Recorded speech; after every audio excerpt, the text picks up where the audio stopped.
At around the 5-minute mark, we'll get started. Yep.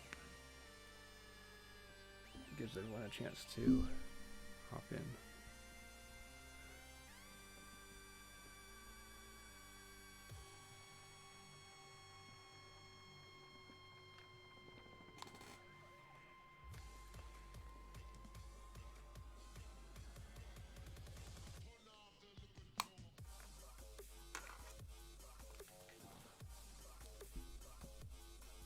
I'm going to go into studio mode quick, so that way I can add a few things.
There we go.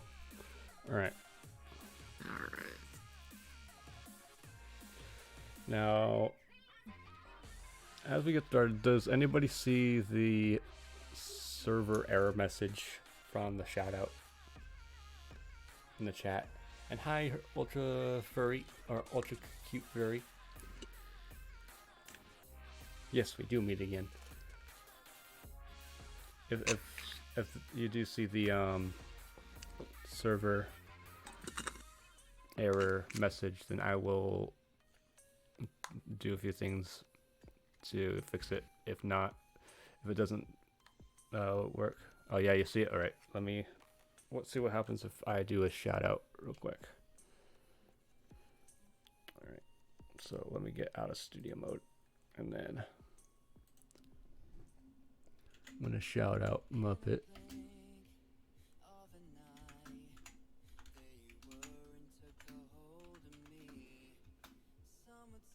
Actually, here's what we're gonna do.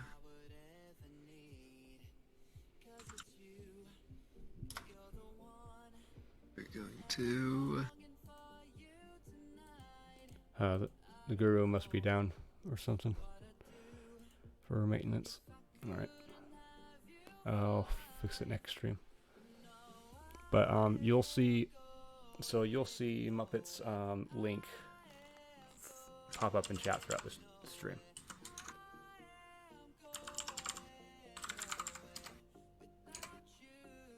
All right, and Yeah, I know. I got rid of it. oh, there we go. All right, so now you are being hosted Awesome. on my end. Awesome. Thanks. All right. So let me know when you're ready, so that way I can give the introduction. I mean, I'm ready whenever you are. All right. So, hello everybody. Hello, my feathered friends, and all you new folks. Welcome to the FPVR Podcast, the show where you control the narrative and we control the flow. Today we are interviewing Muppets VT. Go ahead and give yourself, an introduction. Plug yourself. Tell us where we can find you and stuff. What you do. So I'm So I'm Muppet. I'm really only on Twitch and Twitter. Obviously your local goth fanboy Pan Mass, VTuber, but also I'm a chef in training. Now I guess I can stop saying aspiring chef. I mean, I'm in culinary school right now. I'm working weekends, training and being mentored by the head chef of the establishment I'm working for. And before that, I'd wanted to be an author until I realized that writing actually just made me hate myself. So I've kind of been on the more artistic and creative side for kind of a while. Either way, you know that doesn't matter what job you get, you want something that allows you to make something. Exactly. Yeah. Like, I mean, I'd even toyed around with the idea of being like a mechanic or something with motorcycles or cars and getting into like the the custom aspect of that. But yeah. then I realized I didn't really like the people that ended up being mechanics. Or at least the people in my area that ended up being kind of the custom scene mechanics. Yeah.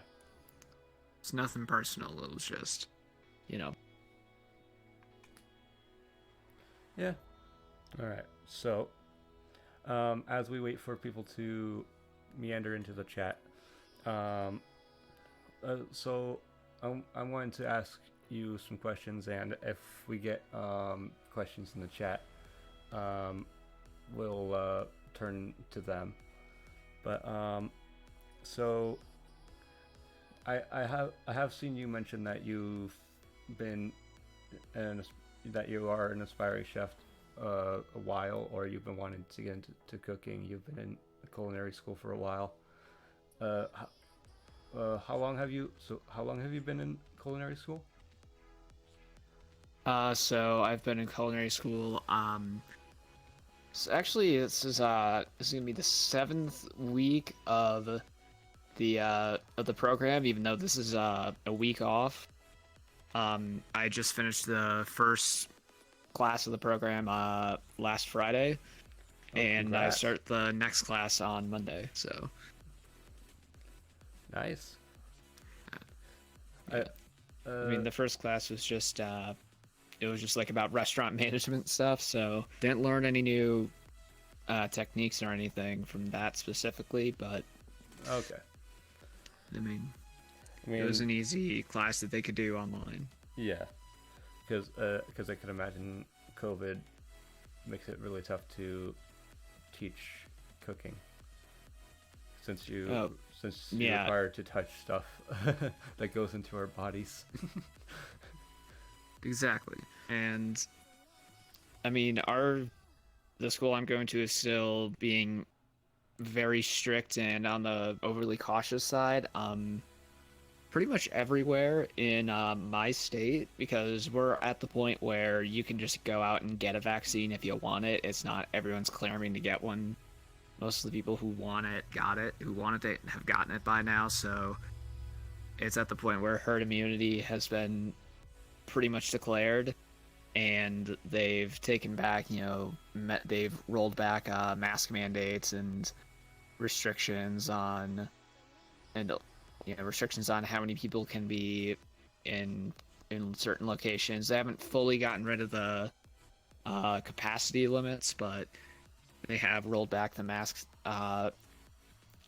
mandate to, if you have the vaccine, you don't have to wear one. But I mean, my school is, if we're on campus, we have to wear a mask. We have to, we're not allowed to do any group work in class. We all have our own stations, our own already pre-portioned ingredients, and we don't get anyone else taste testing our food. We have to taste test it ourselves. So, all right. I mean, we kind of have to know what we're tasting for. Yeah, I can see that. I am gonna switch. I am gonna move one of the things on the screen because I realize that one thing is blocking another thing. There we go. There we go. I have your sometimes I end up doing that. Yeah. I have your I don't know. I have your Twitter tag literally on your legs. And on screen, and I have my Twitter tag on my side of the screen, but it was covering the event list. Oh. Yeah. So yeah, we probably shouldn't cover the event list. I feel like that's something important. Yeah. I mean, like it says that the most recent follower is one of your mods, actually, Lightsaber. Oh, Lightsaber, yeah. Yeah. Let's see. Boom. Hi. And yes, I did make you a mod. I trust you fully. You've proven yourself. Especially with the emotes that you made for me. Yeah, I don't know. I wouldn't say I've been very strict on who I give mod powers to. It's mostly been, if you're there for a majority of the stream, then the majority of the streams, then here you go, you have mod capabilities. Mostly because, I don't know, at this point, I mostly just need mods that are there. Yeah, same. Like, I mean, I have the ability to take away mod privileges. I mean, as the channel owner, you have the ability to take away mod privileges. So if someone overreaches as a mod, then once I'm larger and there are actually people who want to be mods, and there's reason for having an application and being picky. If someone oversteps, then I can take those permissions away and give them to someone else. Yep. Exactly. Now, let's see here. There was a question that was asked on Twitch. Perfect. So, Ultra Cute Furry asks on Twitch, new Gordon Ramsay incoming? I think what they mean is, like, are you planning on, are you aspiring to be the next Gordon Ramsay? Or are you just wanting to cook? I don't know. I mean, it depends on which aspect of Gordon Ramsay you're talking about. The celebrity aspect. I mean, the thing that you got to understand is, if you're going into the culinary career path, or really any career path, just to become a celebrity, then you've chosen the wrong career path. You need to kind of rethink your values. Yeah. I mean, I feel like if I'm gonna become a celebrity chef, then it's gonna end up happening. So I'm not really worried about that. But the other part of Gordon Ramsay is, take away the celebrity stuff, and he's still an incredibly accomplished chef and restaurateur, business person. He's owned a ton of restaurants and operated a ton of restaurants. He's worked under some of the best chefs in history, learned from them. He's also served. He's earned several Michigan stars. Yeah. He's also served a bunch of the world leaders. yeah, he served world leaders, celebrities, the elite, and stuff like that. And I mean, granted, if you ask me, I'm the first person to admit I'm not a fan of politicians, but if a politician trusts you to make food that won't make them stick and start a massive, massive controversy, or they think your food's good enough that they're going to take the time out of their busy schedule of making it look like they're doing something while doing nearly nothing to eat your food, then that is an accomplishment. Yes. Let's see here. We got quite a few people joining the chat. We got Shin Ram. We got Boom Mommy. We got Gravity. Hi guys. So, Boom Mommy asks on Twitch, "What's your favorite comfort meal to cook for yourself?" Ooh. So I have a couple of kind of comfort meals. There's obviously breaded pan fried chicken breasts. I usually do that with I mix the breadcrumbs with a little bit of Parmesan, and it comes out really good. That's really fun to do with pasta. But aside from that, I also have kind of a stir fry, wok fried garlic noodles. Yeah. Where the secret is you fry a bunch of garlic in the microwave, and it comes to like these really crispy little bits of garlic, and it's so good. Ooh. There's actually a trick that my dad does with his pasta. He loves, or he doesn't do this often because it does take time to make, but when you cook it, it's very good. He does a baked tuna casserole, or tuna cheese casserole. Ooh. And the noodles he uses is casserole noodles, the bow tie noodles. And so what he'll do is he'll boil the noodles first. That's the first step. And what he'll do is he'll do it until the noodles can stick to the cabinet when you throw it at it. Wait, does he just wing the noodles at the cabinet and just like? No, he does. And it's sick, they're not ready. He does one, and if it sticks for longer than half a second, then it's ready. Because it's one of the it's like a wooden cabinet. So. Yeah. That's his way of telling that it's ready. Every cook has their own ritual, I guess. And what he will do after that is he will add in some peas, and then the tuna. He'll add a little bit of water to a glass baking pan that we'll use. So that way it still stays somewhat wet and the water will evaporate as it's getting baked. And then he'll add layers of cheese, or go layer by layer from bottom, middle, and top as he puts the noodles in there. So that way the cheese is evenly spread and melted. And then we bake it until the cheese is gold. Yeah, so it's kind of sounding like he took kind of the tuna casserole, but was like, this doesn't get cooked right doing it normally. We're gonna do it like a lasagna. Yeah, pretty much. That's really smart. That's smart. Yeah. I don't know. All I'm gonna say is there's a reason that lasagna is better than your average tuna casserole, and that's because the lasagna is like, it's with the layers. It's designed to be kind of evenly baked through. Yeah. Whereas the tuna casserole is just lump it all in the pan. It'll be fine. Whatever. Mm-hmm. That's one thing that gets me too. It's just like people think casserole is supposed to be a sloppy dish. No, it's supposed to be a small noodle lasagna, as you said. Yeah, exactly. But I don't know. I mean, there's also people who think that they're a culinary genius just by slapping a slice of avocado on top of a dish that's been around for almost 1,000 years. So Yeah, and see, some people just I don't consider myself a great cook either. I barely cook.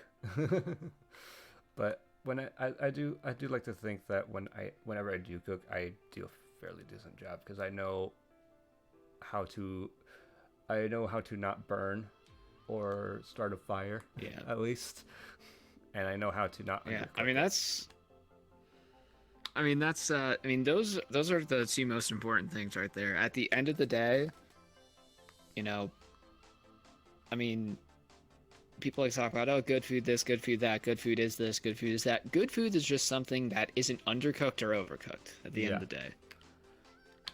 And like, you don't have to have fancy presentation, you don't have to use super fancy ingredients, you don't have to do something ridiculously complicated made entirely from scratch to make good food. You just need it to be properly cooked because, I mean, at the end of the day, cooking didn't come around as just, an entertainment and a show of skill.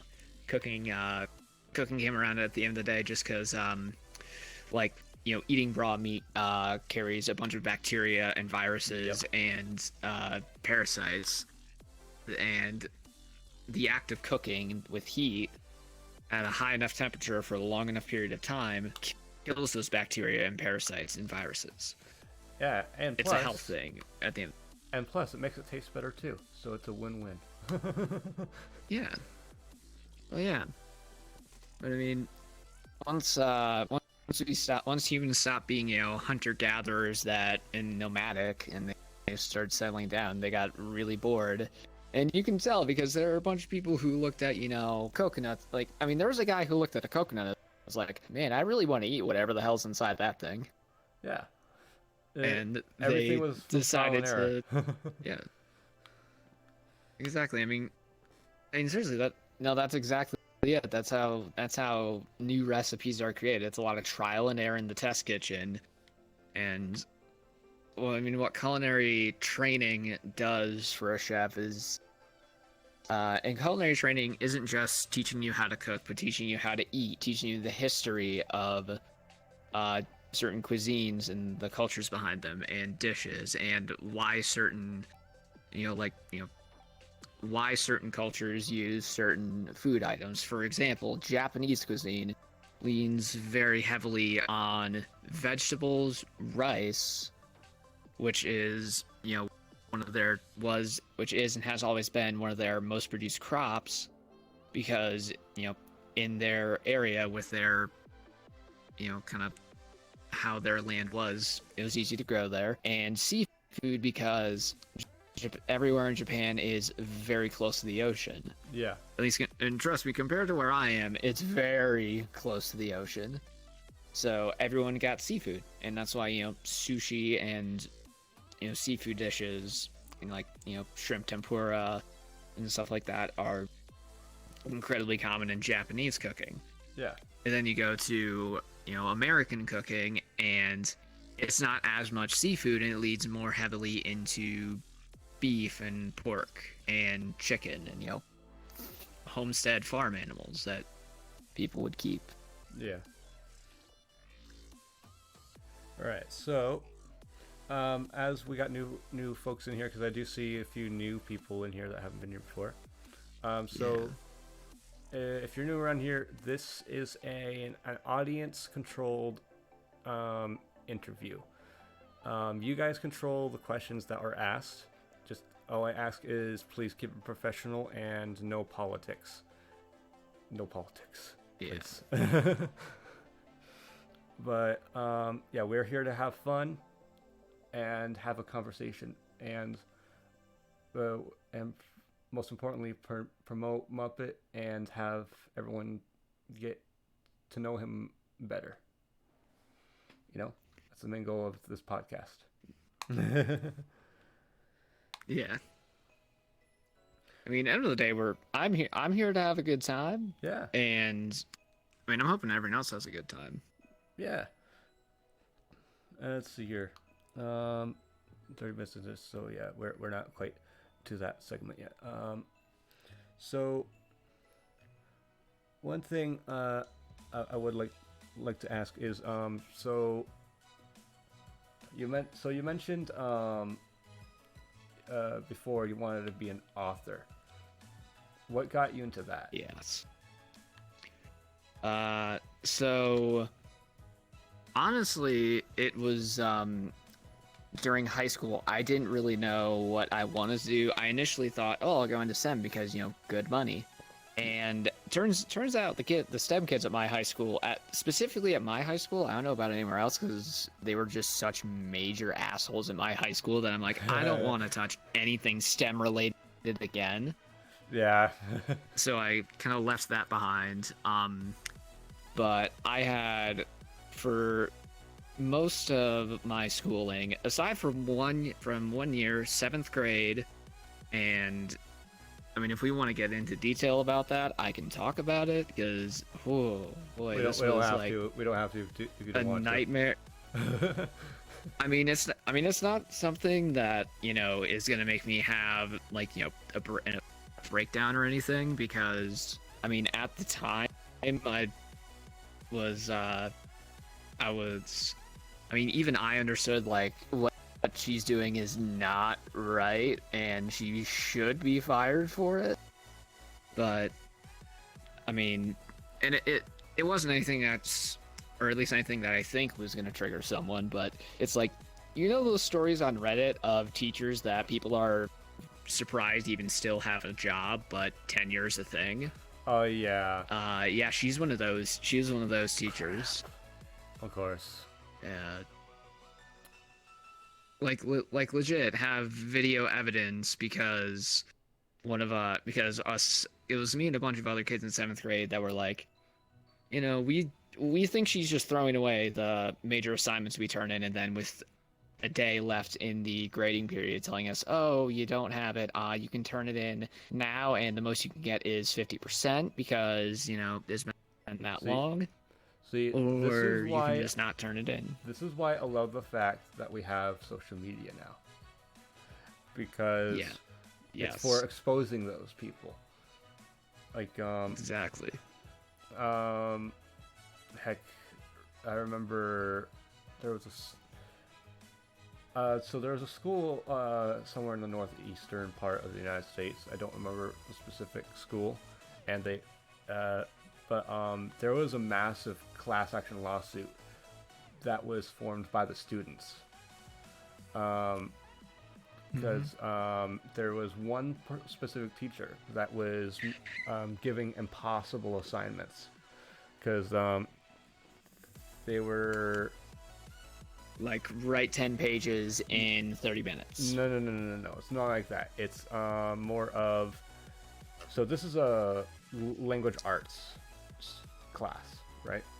Yeah. And you expect to do a lot of reading in language arts. Well, this teacher would say, talk about this section that does not exist in the book. Oh. And the students actually, what's funny is that the state that they did this in, it's a one-party consent state. So all the evidence that they recorded was admissible in court. Oh yeah, and they had, so the state I live in right now is also a one-party consent state. Yeah. So, and so, they had I want to say it was well over 50 gigabytes of evidence, of video evidence. And had this lawsuit not happened, then all the students in that class would not have been able to graduate. Oh shit! Holy damn! Yeah.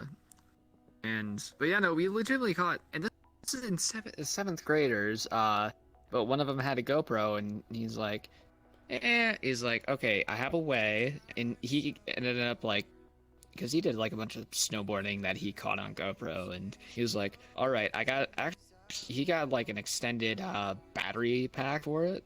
Mm-hmm. So like it would last, like, depending on the setting, 24 hours. I need to get myself one of those, so that way I can do my all-nighter ghost hunt. Exactly. Because I need Well, one I of wouldn't those. say GoPro, actually. I don't know. I wouldn't say GoPro, though. GoPro has really bad GoPros work really bad in low light, I will say. Oh, don't worry. I got yeah, night vision. I got night vision cameras. Okay. I have full spectrum stuff. Yeah. But yeah, and we caught her on camera putting our assignments through the paper shredder. Assignments we had turned in, and she claimed we never did. And we ended up bringing, and luckily my mom, like, and my family, they were mad at me, and they thought I legitimately wasn't doing it. So for these assignments, they started sitting there and watching me nonstop complete the entire assignment, and then walked me in to the building and watched me hand the assignment to this teacher. And then like a month later, the teacher would come back and be like, and say like, hey, so you never turned this assignment in? And my parents were like, the fuck he didn't. And then they brought a complaint to the head of the English department for the entire school district, or I forget if it was the entire school district or the entire state. But on behalf of myself and all these other kids she was doing this to, we took that to her, and that was only the first semester. And basically what the head of the department said is, if we hear even a whisper of this again, we can rescind her tenure, and she would have been fired. The second semester, I say just about every day in her class, she sent me to the vice principal's office for something I didn't do or something completely stupid. For example, I got sent to the principal's office. I'm just gonna rattle off a list that I remember in my short-term memory. Looking up genocide on Google when it was an assigned vocab term for the book we were reading. Oh. A racist joke that a girl in the back of the class shouted out loud. I am biologically male, and I was sitting front and center of the class. And the voice of me and the girl who shouted that joke sounded nothing alike. Let's see what else. I got a nosebleed and quietly took tissues from my pocket, plugged my nose, and wrote a sticky note, stuck it to the whiteboard, and said, Cameron Morgan has gone to the nurse's office for a massive nosebleed, because at the time, I get nosebleeds that at the time they would last for about 30 to 45 minutes. You're in high altitude, right? Oh no, that wasn't even high altitude. That was just, I have so for the longest time I've had a deviated septum. Oh. And basically that created like kind of like a vortex effect in one of my nostrils, and it would just dry it out. And pair that with the fact that where it would bleed would never fully heal, and it would just crack again and start bleeding again. And it was, so that part of my nose was really sensitive, and I got in trouble for that. I got in trouble for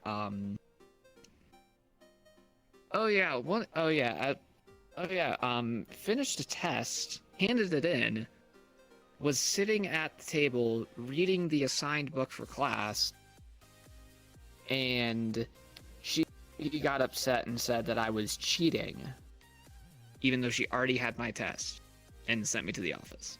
And it just went on with just dumb things like this for the entire second half of that school year. Right up until, with about 3 weeks left in school, I had left. The school had assigned like these day planners.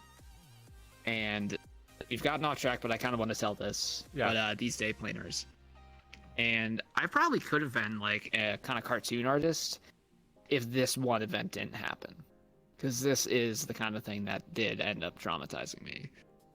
But it doesn't really keep me up at night. It's just I don't draw much anymore. But in that planner, I draw little doodles.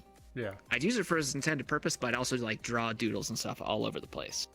And I just I mean, back then, I had no thought in my mind that I was going to be a femboy or pansexual or anything. So I was drawing your usual straight middle school kid drawings, like swords. And I was also kind of nerd. I was like kind of nerdy. I was into, like video games and like Star Wars and Star Trek. So Star Trek and Star Wars, phasers and blasters. Of course. Lightsabers, actual swords, I was and stuff among from the nerds fantasy too. stuff. I was among the nerds too in Yes. school. But my school, Yeah.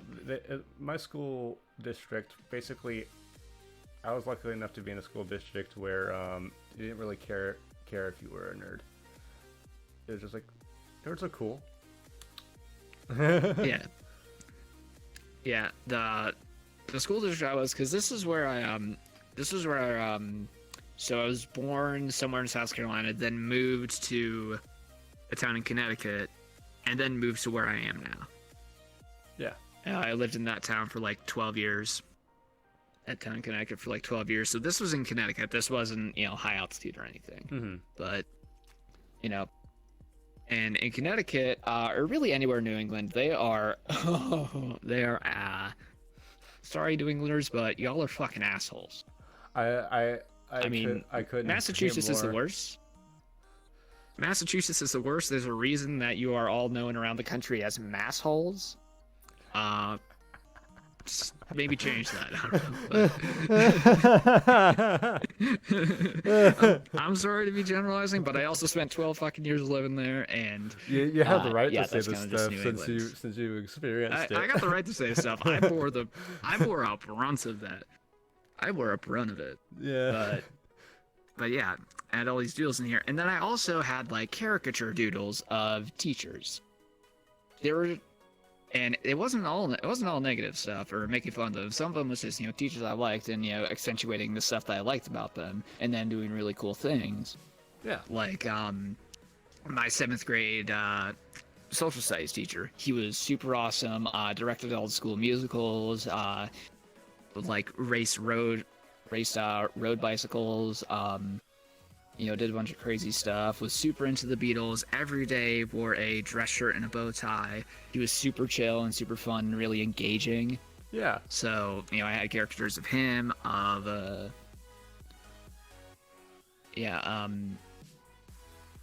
was a lot of social studies teachers. Some of the gym teachers, because the gym teachers. At least, I'm sorry, I gotta move my mouse because my computer's about to go to sleep on me. No worries. Yeah, the gym teachers. Oddly enough, the gym teachers were fun and they were chill and they were just like, all right, this is the sport we're doing. Don't kill each other, and as long as you're here, you get points. And like, I know, and actually one of them like had some Hollywood friends because that like. I don't know, I don't even remember the whole story, but one of them had like Hollywood friends and show pictures of of times when he was on set for X movie or for this movie or that movie or this TV show. Yeah. So. But then there were caricatures of the teachers I didn't like, and 99% of those caricatures of the ones I didn't like were of her. Oh yeah. And I had a nasty nickname for her that I don't even remember. And what she did, well, actually, so first what I did is I accidentally left it and forgot it and left it sitting in a desk. Uh-oh. And there was this one kid who, he was kind of an asshole, but he was still in kind of like my friend group. And if push came to shove and someone was threatening me, he would still stand up for me. And I'd do the same for him. We just would butt heads sometimes. Yeah. But he was kind of a teacher's pet. And he knew. And so his class was in there when it was found by some random girl. And the teacher's looking through it, and she knows the characters. And this kid didn't understand how to keep his mouth shut. So he's like, oh, that's Muppets. And yeah, that nasty caricature is you. And so she goes through and she circles and makes notes for hours for the rest of the day. Every single bit of things that she thought would get me expelled. And they probably would have under different circumstances.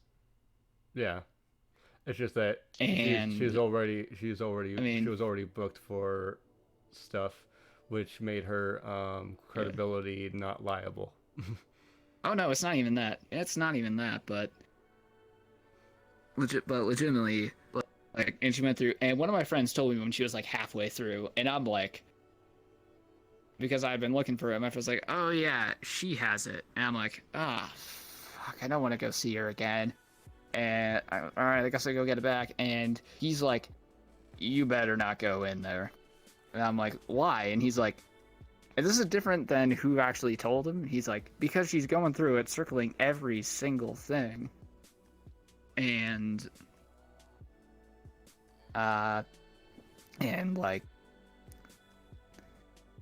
making a list of things to try and get, and she's gonna get you expelled. And I'm like, and so I'm, for the rest of the school day, I am dreading and just shitting myself the whole day. Yeah. Final period of the day comes around. My mom had been called. My mom and dad both had been called, but my dad was, off at work, so my mom showed up. And the thing with my mom is, we butt heads sometimes. She annoys me, but one, she's taught me most of what I know about cooking, and two, she knows her way around bureaucracy and litigation stuff. Yeah. Really well. Remember this. So she's already in that office. I get called in. She's looking at me like, and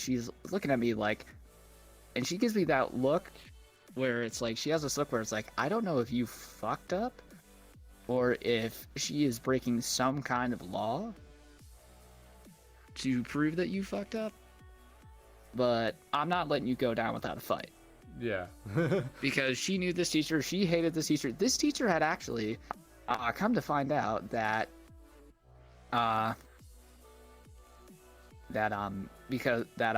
during parent-teacher conferences that year with this teacher, she had gone in, they had kind of a passive-aggressive thing, and then the parents that were right in line behind my mom and dad, who were actually good friends with my mom, but this teacher didn't know it, she spent 15 minutes just shit-talking the crap out of my mom, and this friend, like a good friend, told my mom. So my mom already hated this teacher. Oh, yeah. We go into that office, and the vice principal's like, so, why are we here? Looks at the teacher, and she says, inappropriate things your son drew in his day planner. And I'm like, yeah, those weren't meant for you to see. And she's like, well, it's school. Well, technically, since we gave this to you, it's school property. And my mom's like, how did you even get your hands on it? And she's like, oh, he just left it behind, and I looked through it after a student gave it to me. And my mom starts going red in the face. And her eyes narrow, and she does, that kind of like, where it looks like someone's like biting their cheek or their tongue with their mouth, and they're just like, stick their jaw out one way, where it's like, you've pissed them off. My grandmother has this thing where, if you really piss her off, so she has blue eyes, okay? But her left eye will actually turn brown. If you see that happen, you need to run. Run. Yeah, but yeah, like, and my mom's like, so you mean to tell me that you get handed a piece of student property and your first instinct is to look through it and invade their privacy? And then she's like, well, it's technically school property because we give it to them. And my mom says, do you, like, and she's like, I'm sorry, you give these directly to students, yes? And she's like, yes. And she says, do you collect them at the end of the year to reuse or reissue? And she says, well, no, but, and then my mom cuts her off and she says, then it's student property, not school property. And then she goes on and is like, so what you're telling me is you violated privacy laws, you violated the Constitution of the United States, and you are trying to use evidence that in a court of law would be inadmissible to expel my son. And I'm sitting there like, am I going to get off the hook for this? Wow. And the teacher tries to argue back, and my mom cuts her off, grabs her shirt, grabs her by like blast or whatever, nearly by the collar, gets right in her face and says, "You say one more fucking word and I will take you to court for everything you have and then some." Wow. Like my mom was not playing around. She did not like this woman and she went full Karen. My mom knows how to go full Karen, and I think in this situation it was justified. Like this teacher fucking deserved it. I haven't even talked about rumors that went around school that I actually ended up pulling news articles about a while back, just to see if they were legit. So what she has been had complaints filed against her for, and had to deal with lawsuits that got settled out of court. Let's see. Shoving a kid on crutches down the stairs during a fire drill because they were going too slow. Oh my god. Making a kid with a heart condition take the stairs because they were going late to class just because of where the one elevator in the school was, and the kid's heart, the kid, ended up having like A heart attack. a major cardiac event because of the stress of going upstairs to her classroom, and needed to be resuscitated. And there was a case where she literally drove to the house that a student lived at when they left school, because the student proved her wrong about something that was something I was like, factual, and like there's only one right answer to it, just to chastise the student in front of the home, and refuse to leave until the police were called and showed up. See, Somehow didn't lose her job for it. At that point, I come to find it. At that point, if this is happening, if all this stuff is happening, I would be threatening to sue the school. If they didn't get rid of her. Yeah. And if the school, or if not the school, sue the right people to sue in that circumstance, because I think this is, since this is a 10-year thing, it's a government issue. Yeah, and I mean like, I don't know. I kind of wish we did, but it was like 3 weeks left to go in the semester, and we'd already like basically had a thing where this the head of the English department said that we're not taking any of your grades for meaning shit. We're gonna give him a 90 in the class anyways, because we don't trust her, and we don't trust her grades of his work. So like I was gonna pass the class anyways. But even like that head guy and pretty much all the other English teachers I had beside from her had been very encouraging of me, because now we're going back to the original question, which was what made me want to become an author. And so at that point, I had also been taking like film and video editing classes, and and stuff like that. And I kind of wanted to do like sort of like either a podcast, like independent, like guerrilla, one person running everything, kind of media thing for like news and stuff. So went to college for journalism, for this journalism, but it was like a journalism major, but it was like differently worded, and it had like a focus specifically on new media, like blogs, social media, video editing, what independent journalists can do. And well, the school I went to originally didn't tell me that they shut that major down, and they didn't give me a choice to pick a second major or to be undeclared for a while and see what the hell I wanted to do. Instead, they just forced me into the regular journalism thing. And through those journalism classes, they are basically teaching, it doesn't matter if you're right or factual, it matters if you're first. And you always want to say what the organization you're working for wants you to say, not what's the truth or what you actually believe. And I basically just gave up and dropped out of that. And at that point, I was like, at that point, I had no interest in cooking or anything else, but I knew I could write, so I figured.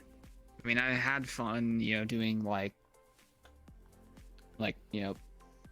tabletop RPGs and stuff. Yeah. So, and just kind of and like writing fan fictions and stuff, and I'm like, well, maybe I'll write like some stories to be an author. That lasted for about 2 years, and then I realized that writing made me hate myself. Yeah. And it wasn't good because I'm just sitting at a computer cooped up inside for 10 hours a day writing. If I want to, if I wanted to hit, the word and page requirements to write the books that I wanted to. Yeah, because I didn't really know what to. I didn't know what to do with that. Because you need a minimum of 40,000 words in order for it to be classified as a novel. Exactly. And that's what I'm struggling with right now, because I'm there's 2 projects that I'm working on that I'm wanting to become books. I'm halfway through one of them. I got 20,000 words in one of them, but I'm not even close to finishing the story, so it might end up being way over that.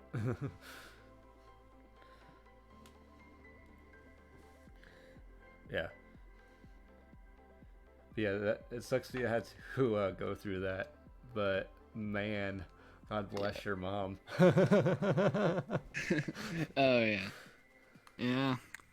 I mean, we butt heads, and I mean, laughs off me, attempting to come out as like, oh, you're kind of joking, and I don't know if that's that's a kind of her world getting shattered or something, but in defense mechanism, she just doesn't know how to handle it or whatnot. But I mean, she's there when I need her, and yeah, she doesn't leave me behind or leave me abandoned. So, I mean, I could have it worse. I could have it a hell of a lot worse. I know people who were close to me who've had it a hell of a lot worse. So, yeah.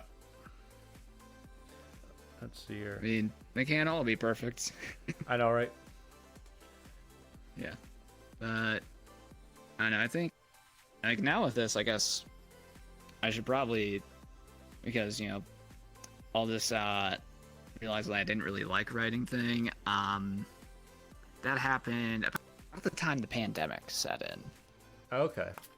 And even at that point, I had no thoughts of wanting to cook or be a chef. So I guess the obvious is, what the hell made me change my mind so fast? Yeah, that's the obvious question now, is what made you change your mind? Yes. So, I don't know.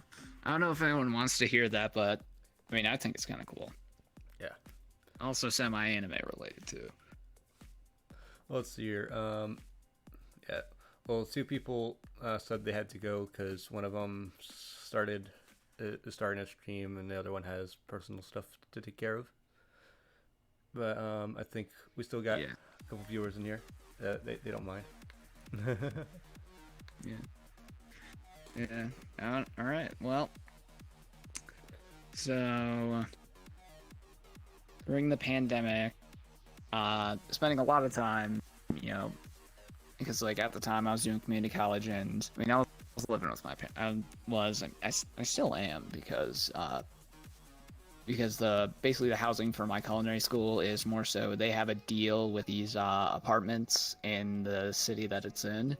Or like this guy that owns several apartment complexes, where it's like students of the school get first dibs on any available units, and they get a discount on rent. And I mean, there are some pretty sweet apartments, I must say. So, I'm figuring if I could swing it and find some roommates, then I could probably move up there. But roommates are always good to have when you move out of your parents. Yeah. Exactly. But yeah, and I was and at that time I was getting a bit fed up with being stuck there, and I'm like, I'm like, I want to live my own so bad, and I have ADHD and anxiety, so obviously that multiplies everything by tenfold, where if I think of something, I think of a million different scenarios in my head.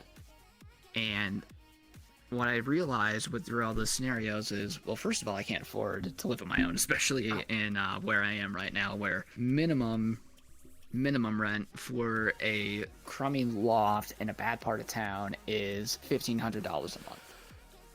Like, just to put it in perspective. Do you live in Tacoma? $1,500 a month for a crummy loft. Do you live in Tacoma? Because that's where... No, I'm kidding.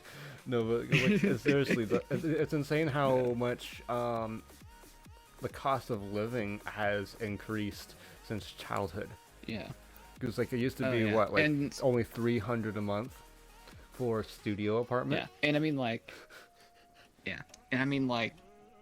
granted, like where I am and like like Tacoma and stuff, those are places where a bunch of people are moving to. Those are like the hot places to live now. Yeah, so that's why the prices go insane. Like, that's why I want to get out of here. Like, I mean, the house that I'm living in now with my parents, they bought it for like $480,000, and nowadays, based on prices of houses around us that are selling, we could probably sell the place for $1 million minimum. Yeah, and then move to Texas where everything's cheaper, and you would be able to buy a house in cash. Yeah. And then do the good old El Reverso, because we got a bunch of Texans moving here. Yeah.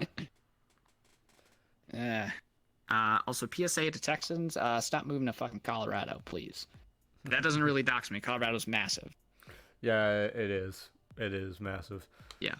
But anyways, what I realized in all those scenarios was, other than like, top ramen or like microwave meals, I don't know how to cook jack shit. Yeah. And so I went to my mom's like, hey, I kind of want to learn how to cook, just to, like, it's a useful skill to know. And she started teaching me. And I had a knack for it. I had a knack for it. I was pretty good. And I kind of knew how things tasted and why certain things went together. Because, I mean, my family, like, a big thing in my immediate family is having a reward be a trip to a really nice restaurant. Yeah. Like, we did every year we do a family March Madness bracket, and the winner got to go to a dinner of their choice at a nice place. And when Christmas Eve, we wouldn't have dinner at home. We'd go out to a nice place and have a nice dinner there. And we traveled somewhere, we'd have to go at least one night to a nice place, but we'd also go to like kind of the hole in the wall places that end up serving really good food, but you have to know a local or be a local to know that it exists. One place I would really One place I would really like to go to that is basically a franchise, but it's starting to disappear because society is making it disappear, is Hooters. Yeah. Oh. I've never gone to a Hooters, and I've been told I've never gone to a Hooters or Twin Peaks. I haven't gone to any of those places. I've been told many times that I'm missing out because they got the best chicken they can find. Forget about the ladies in the uniforms. Forget about the ladies in the uniforms. Yeah. Worry about the chicken. The chicken is. Worry about the chicken. Yeah. Worry about that that cock. Yeah. Let's see. Yeah. I know. I mean, hey, I joke in my streams all the time that I want to create like a 5-star fine dining fanboy Hooters. Yeah. Kind of go with the meme, but also I want to do something really unique, cool and creative with food. So. Yeah. And I feel like, I might actually make it like a LGBTQ plus safe haven kind of place. Make it it's a very gay, positive about it. Make it a gay sports bar with food. Maybe. Or tavern. Yeah. Maybe. Let's see here. But yeah, that happened, and I'm like, hey, I'm really good. I wonder. So maybe I could get into working in kitchens and stuff, and I wouldn't have to be worrying about all this bureaucratic school stuff and having to work in a building and be sitting there for hours on end. Because, I have ADHD. I don't like sitting still for hours on end being told I have to do something that someone else says I have to do. Yeah. You know, if I'm going to be sitting there for a while, it's going to be doing something that I tell myself I should do and that I want to do. All right. So, and I was starting thinking about it, and yeah, I don't know, what were you gonna say? So, Ultra Cute Furry has said two things. One of them actually made me laugh. Yeah. As a European, I only heard bad about Texas, which is to be understood because Texas. Yeah. Texas is the gun nut capital of the United States, but it's not that bad. People in the South of the United States are the most racist. Yeah. It's been proven. Well, I don't know. I mean, I say Texas is. I mean, the only reason I think it's the gun nut capital of the world is like, yeah, there's a lot of gun owners in that state, but it's a southern state. It's also has a population that makes up about a third of the U.S. Yeah. As a state. Like, the population density there is ridiculous, and with it being a southern state, of course, it can have a ton of guns. Yeah. But in reality, like, you want to see some real gun nuts, you go to like backwoods area of Alabama. Those guys, that's true. Like 50 to 100 guns a person. Yeah. You know, it's insane out there, but. Well, in places Texas, like Colorado, I heard Colorado, you don't need a permit. The fuck? Yeah, the fuck you don't need a permit. You can't even legally buy a handgun or any ammunition that is considered handgun ammunition if you're under the age of 21. Well, there's a few yeah, sure, there's always going to be an age requirement no matter where you go. But I've heard that a few of the southern states have no need for a permit. You just gotta be of age. Oh yeah, it's constitutional carry is what they call it. Yeah. Yeah. Colorado does not have that. If you want to conceal carry, you need a permit. Yeah. And you also have to be 21 years or older, which, I mean, I'm okay with, I guess, but at the same time, it's like, I mean, I'd rather trust a 19-year-old that's gone through a psych evaluation with a handgun than I would a 45-year-old that didn't have to go through a criminal background check, has a criminal record and history of violent crimes, and got to use the loophole of just waiting for a while and just putting it in and just waiting for 2 weeks. Yeah, because that's at least as far as I know. The last I checked was like a year and a half ago. Actually, no, it was like 21. Yeah, like a year and a half ago. I think over a year and a half ago, like a year and 3/4 ago. If you just waited 2 weeks, then, or not even 2 weeks, 12 days, and you didn't get a response on the background check, then you could just pick the gun up anyways. But I don't know. We're getting a little too much into politics right now. Yeah, we are. We are. So I'm okay. So there is one exception to the politics thing that I'm okay with is factual politics, because we are talking about factual politics here. Yeah. But if we get too heavy into debate, then that's where I draw the line. Yeah. Yeah. So. And I don't know. So I mean, Oh, go ahead. No, I mean, last word I'm going to say on it is, I mean, I don't really think anyone needs to have a weapon that's derived from a military firearm, but at the same time, if you put that gun in the hand, like, I mean, the analogy that American Dad used with just saying the gun in his hand, be like, okay, gun, kill. Go on, kill someone. It's more done as a gag, but it's actually kind of the truth. It is the truth, yes. Like, violent mentally ill people will find a way to do violent things and hurt people.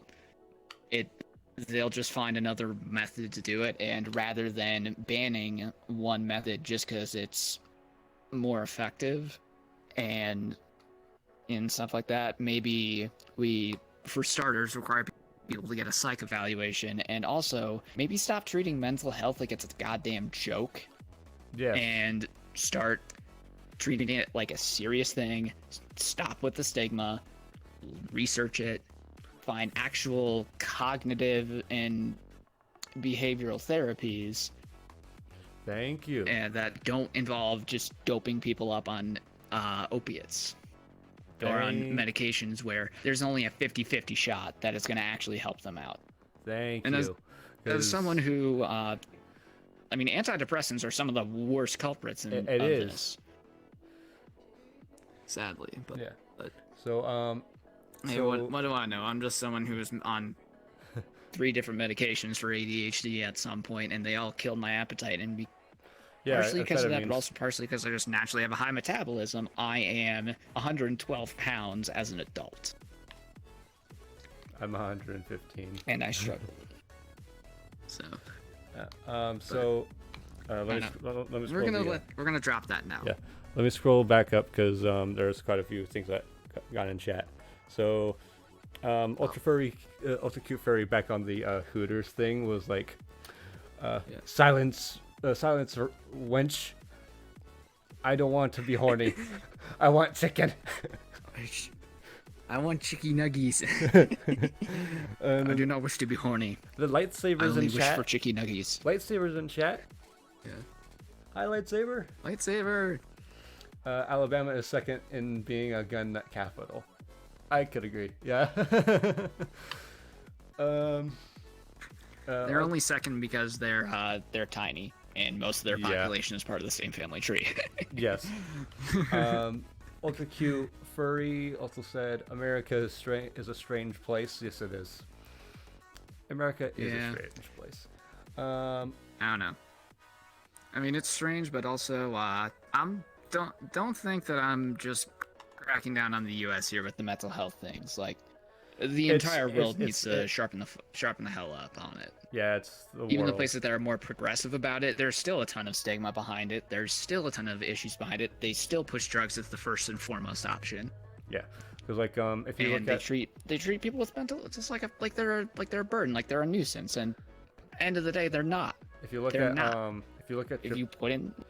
Japan, for example, Japan has one of the highest suicide rates in throughout the world because their society doesn't give people enough time to work on mental illness because it's all about work. They don't have time to talk to somebody. And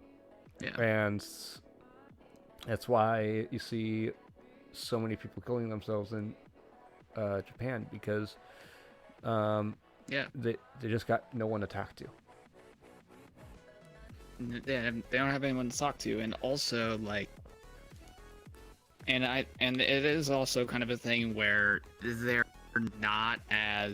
don't necessarily look at it as it's the easy way out or anything. They don't look at it like it's shameful or a sin because they just feel there's no way out. Yeah, they feel there's no way out, and also they're from the samurai culture, like seppuku, ritual suicide. That was seen as an honorable thing, as an honorable way to die as a samurai. Yep. And I mean, I can kind of see the poeticism behind it, but it's also kind of it's not healthy. It's not a healthy influence. Mm-hmm. I mean, there's other things about the cultural philosophy of Japan, it doesn't matter how many you make, it matters how well you make just one. And they focus more on quality than quantity. I love that. Yes. So that's why, things made by master craftsmen from Japan, I will always give a special consideration to. Yeah. Hell, that's part of the reason why my preferred kind of knives in the kitchen are, Japanese, or the Japanese style and Japanese made. Yeah. And their chefs are amazing too. Oh my god. Ramsey even says that the two cultures he respects the most when it comes to food is Japanese and Korean. Yes. especially the Korean, because the Koreans are food fanatics. Their entire culture honestly, is based around food.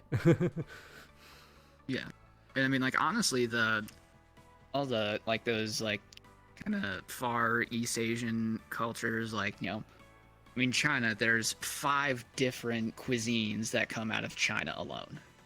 Yeah. But you know, like Japan, Korea, Thai, Taiwanese. Yep. Like, it's all stuff where it's like it's not like Western cooking where it's just slight variation because we can't get that stuff here of the same basic cooking methods. It's just that everything like, we have to copy. They figured out their ways. Yeah. Yeah, they figured out their own ways to use the ingredients that they had around them and to, you know, make their things. It's the same thing. It's the same with, like, you know, Indian and, you know, and like Arabian cooking, where it's like with, like, you know, tandoori ovens and stuff, like the tandoori oven and stuff like that. That's something that, you know, when you think about it, could have only been done in India, you know. Yeah.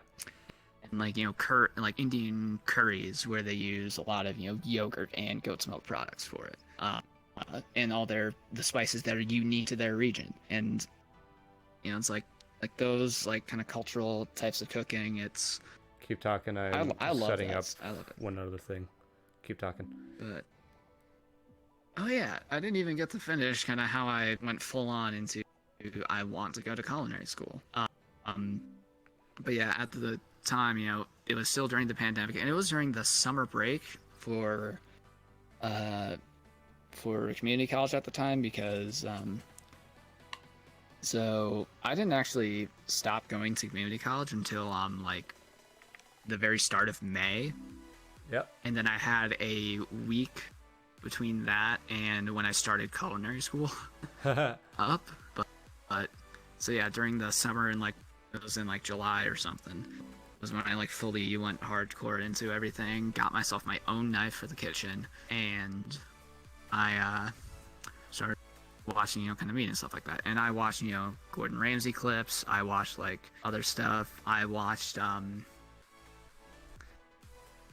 started watching a little bit of Food Wars, but not much of it.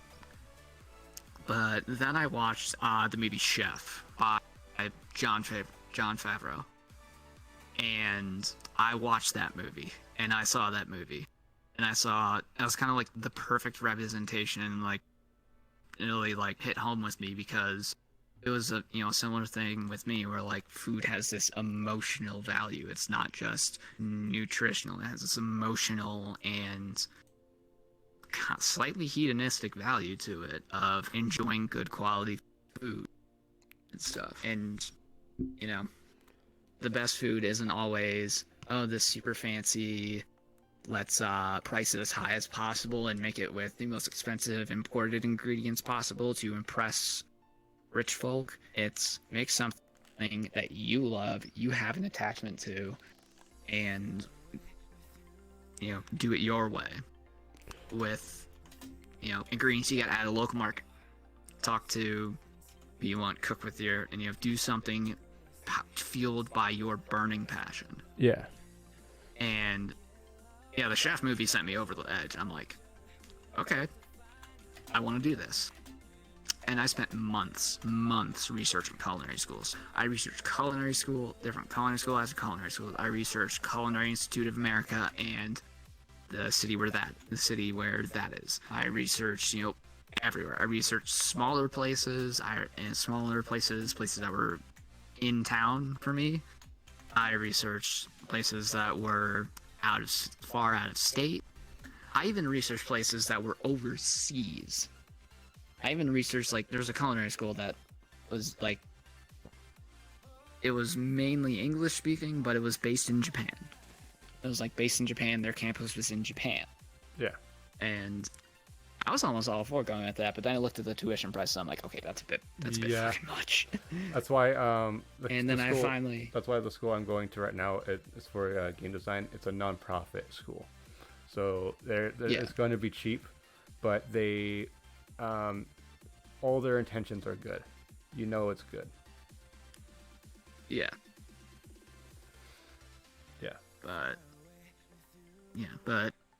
Yeah, and then I finally settled on the place where I'm going now, which was, I mean, it's still in-state. It's not like local, like in my town, but it's in-state, and it's close enough that if I want to, I can keep living at my parents' place and just commute up there. But, I mean, like I said, I'm seriously considering the possibility of just moving up there. Yeah. For school. If you feel the need to, just go for it. Good morning, Vietnam. Hey, this is not a test. This is rock and roll. Daniel, thank you for the raid. With a party of 3. Hello, everyone. Raiders. Let me. The chat is frozen. Give me a second. Let me scroll down. Oh no. Right. Hello, everybody. Is the shout out still broken? Oh. It is not broken. So first, let me Cool. That's good. So first, let me give Daniel a shout out, and then I can finally give you a shout out with one of your clips. Oh. Let's see here. Wait. So let me do. So shout out Daniel.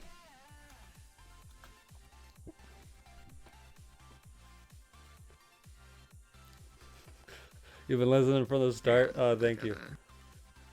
So there's that. Do you not have a clip, Daniel? If not, I can just move on to shouting out Muppet, because I've been wanting to show a clip. Oh. You don't have to, but well, depends which clip are you showing. Oh, it shows a random clip.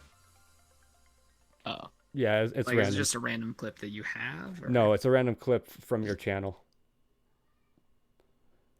All right. Yeah. Does it have to be like a saved clip, or is it just going to be like? If it's published on your Twitch profile, then it plays it. All right. It only plays one. Let's see then. So, yeah, it doesn't look like Daniel has a clip, so I'm going to go ahead and shout you out. Muppets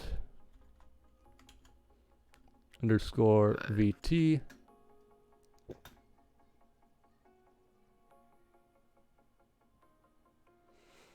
Yeah, but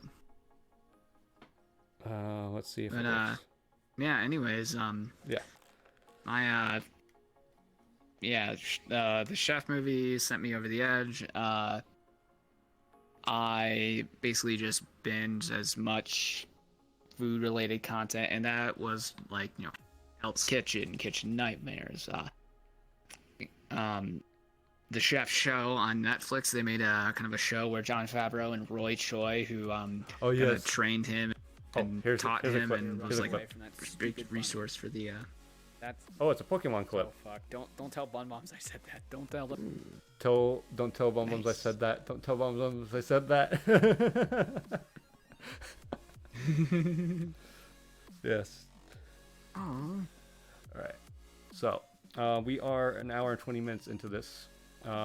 So we are now at the portion of the interview where we're gonna play a game.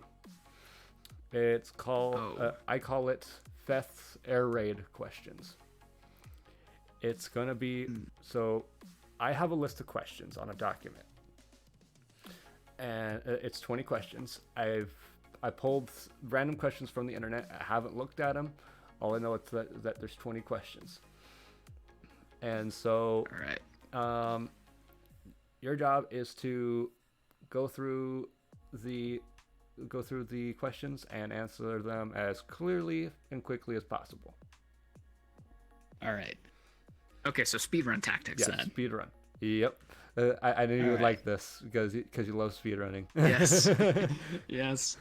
So the Yeah. lowest. I mean, I'm technically a speed runner. I am on the leaderboards for one category and one game.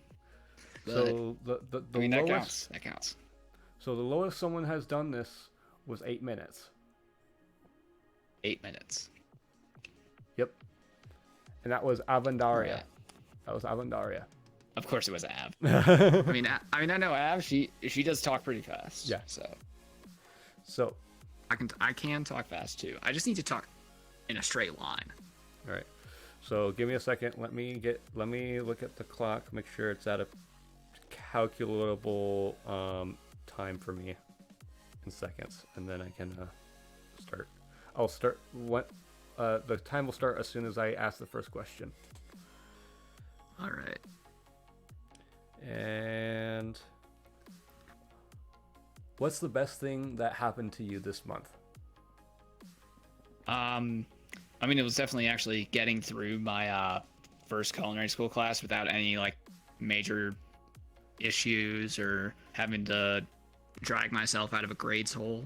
So definitely that. Cool. What's your favorite board game? I'm gonna be an asshole and say Monopoly. Okay. Except I always lose. Yeah. My sister always beats everyone in my family. When are you most inspired? I mean, anytime I have ingredients or a list of ingredients in front of me, Okay. and I pretty much have to do something with it. If you could teach one subject in school, what would it be? Well, most places don't teach it anymore, but home ec, I would definitely teach home ec. Awesome. What's your favorite beverage? That's a tie between water and like a really good like maple whiskey. Nice. What's the best compliment you've ever received? Honestly, the best compliment that I received is I ended up serving food to like a bunch of different people at like an event my family was hosting, and we had a friend who helped run who like worked with running restaurants, and from the food they're like, who did you go to for catering? No, seriously, who'd you go to for catering? When it was all stuff that I'd made. Wow. All right. So what is your favorite birthday cake? oh,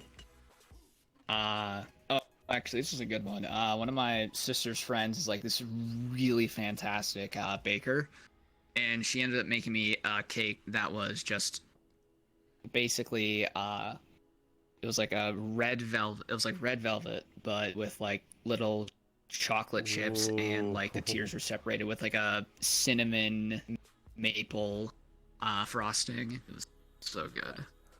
All right. What is one thing you still have from your childhood? Actually, I still keep it around mostly for good luck. I still keep my baby blanket around. Of course, I still have mine too. Rub the corners. Yeah, I rub the corners for good luck before I go out. You know, Yeah. if I'm going to do something stressful. 'Cause that's what I did as a kid. What is your favorite movie?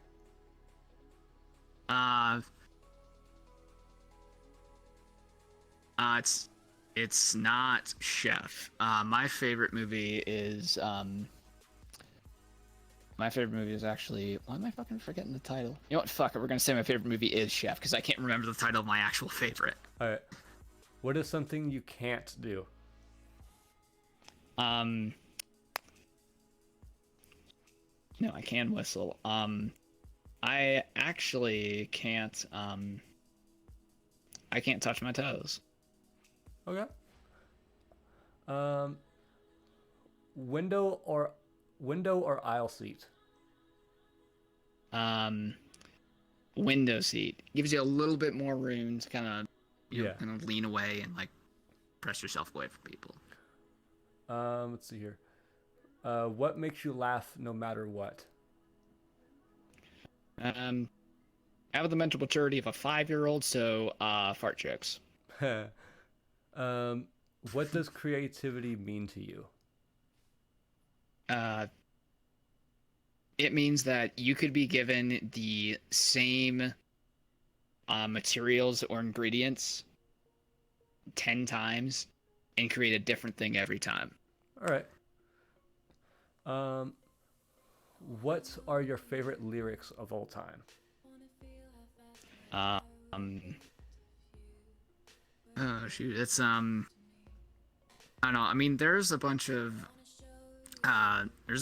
deep ones. I mean, I'm a metalhead, so Yeah. it's some of them are things I couldn't really say on Twitch, but there's Okay. like, I mean, there's the basically all the lyrics to Eternally Yours from Motionless in White. I know they're more like metalcore, but that is like the ultimate love song. Yeah. And also from them, from uh, Necessary Evil, It's My Party, and I'll Die If I Want to. Oh, Pity Party. That was from Motionless. From Motionless. That was what they used for the chorus for Necessary Evil. Oh, okay. And that one actually had Jonathan Davis from Korn Wow. kind of featuring on it. So that's a fun one. What is your favorite holiday? I mean, come on, you're asking the goth kid that. Halloween. I'd have my metalhead and goth license revoked if I said anything else. What's heavily played on your music playlist right now? Metal, right? Actually, no, because honestly, the most time that I'm listening to music is in my car, and I have like big old subwoofer in there, so metal just sounds kind of weird on that system unless I like mess around with the EQ. Okay. So what's heavily played on there is really heavily played is Maury Calliope, her tracks. Right. Those things hype me up and make me feel good. So like before I had my first day working Now here's at the restaurant that I work at now. Here's some deep thought ones. If you could raid one woman's closet, who would it be? Fucking. Actually, hang on. I need to Google real quick because I'm forgetting the fucking name. But it was fucking. Fuck you, Saber. No, fuck you, Saber. No. No, I'm thinking of. All right, let me Google freaking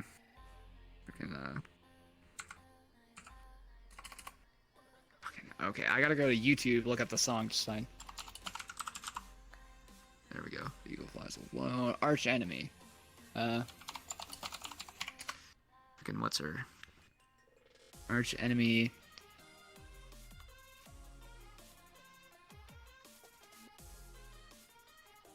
Dang it, it's not Wikipedia. This is gonna take me a while.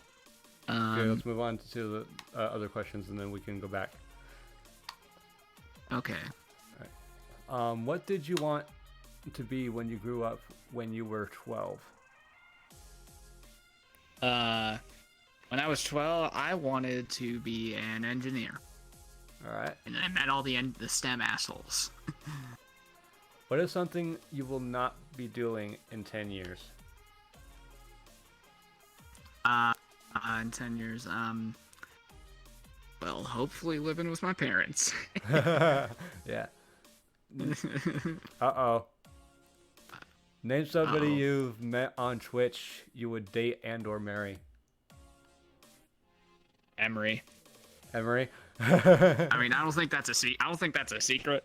But all right, now we're back to the woman's closet. Who would you raid? all right, Alyssa White Glutz, the recluse, the lead singer for Arch Enemy. And honestly, y'all gotta listen to Arch Enemy. I would like to point out, biological woman, identifies as a woman, but still can metal growl almost like deeper than me, deeper than my voice. Right. Is that it? I mean, her closet's like a goth kid's dream, you know. Okay, so I'd rate it.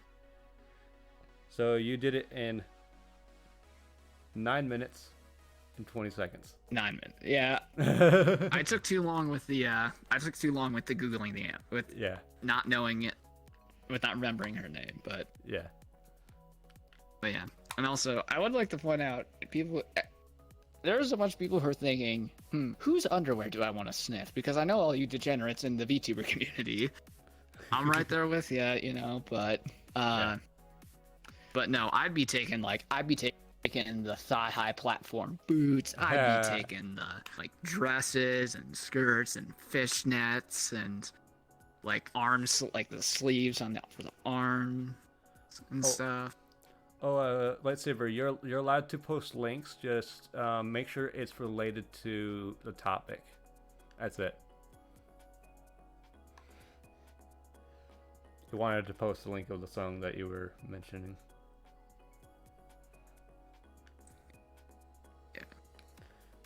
Yeah. You're allowed to post links and stuff. Make sure that it's only related to this channel or stuff that we're talking about. Yeah. Oh shoot! And I completely forgot when I mentioned, but kind of a curveball for favorite song lyrics is from Callie, you want to balance following, then start creating, stop tweeting. Oh yeah. I mean that one because it's like, I remember when that was first released and first hearing that and seeing just the shitstorm of all the V-tweeters who were like, debut coming soon, really promise. And they were like stretching out, realistically, it should take about a month for you to hype up a model reveal and do a debut.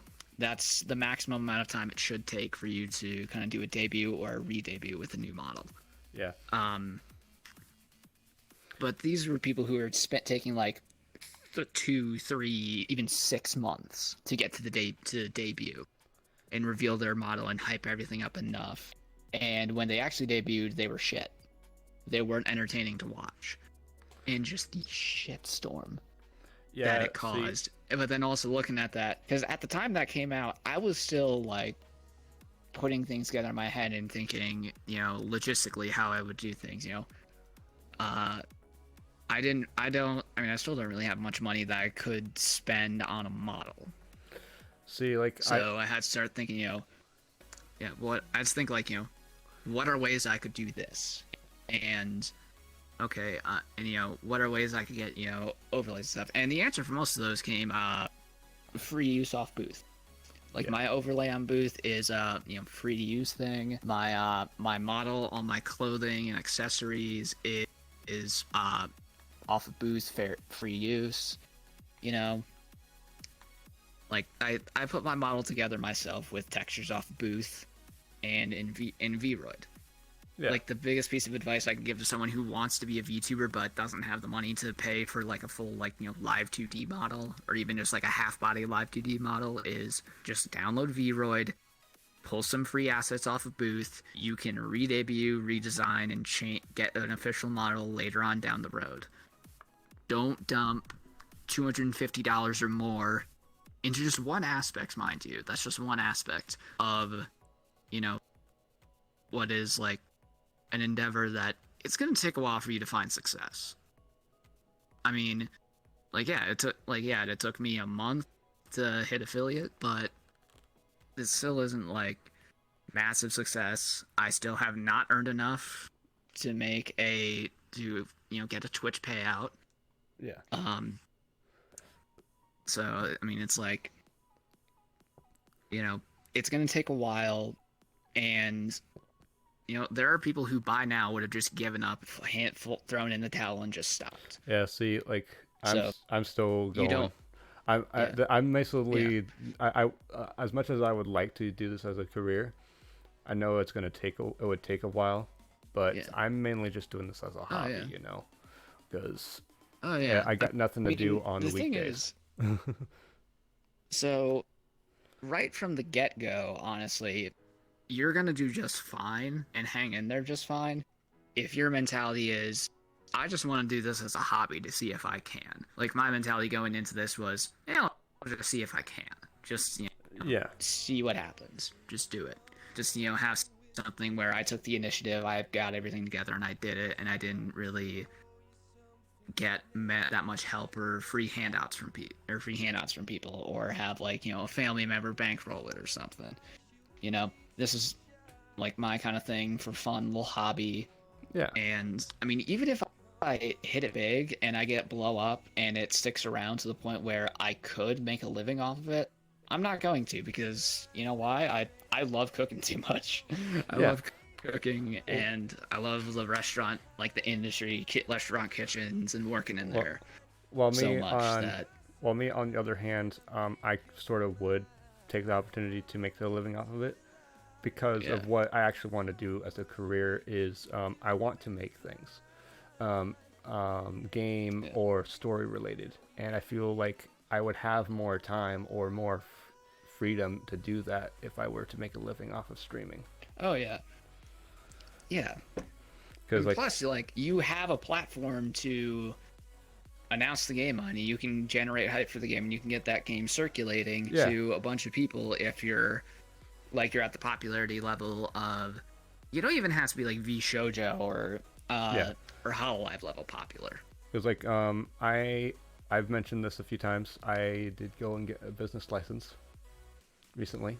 Yeah. And I'm wanting to start a comic book company. Yeah. Yeah. Let's see here. Lightsaber said, did you see Maury lost a lot of followers on Twitter because someone asked her what her persona was and she didn't think and replied with a real animal? I don't know who Maury is. I did. Maury, Calliope. She's from Hololive. She's actually really entertaining, and I haven't been on Hololive, so yeah, that's why I don't know. I'm not too into Hololive. I just kind of know who they are, and like I've obviously I've seen clips and stuff because those just circulate around, and you're a VTuber, then those clips get recommended to you, and you watch the clips because let's just see what's going on with this. Yeah. Because like that looks like a cool model, and like, I don't know. I'm probably shooting myself in the foot with my like. I kind of want to stay independent as long as possible.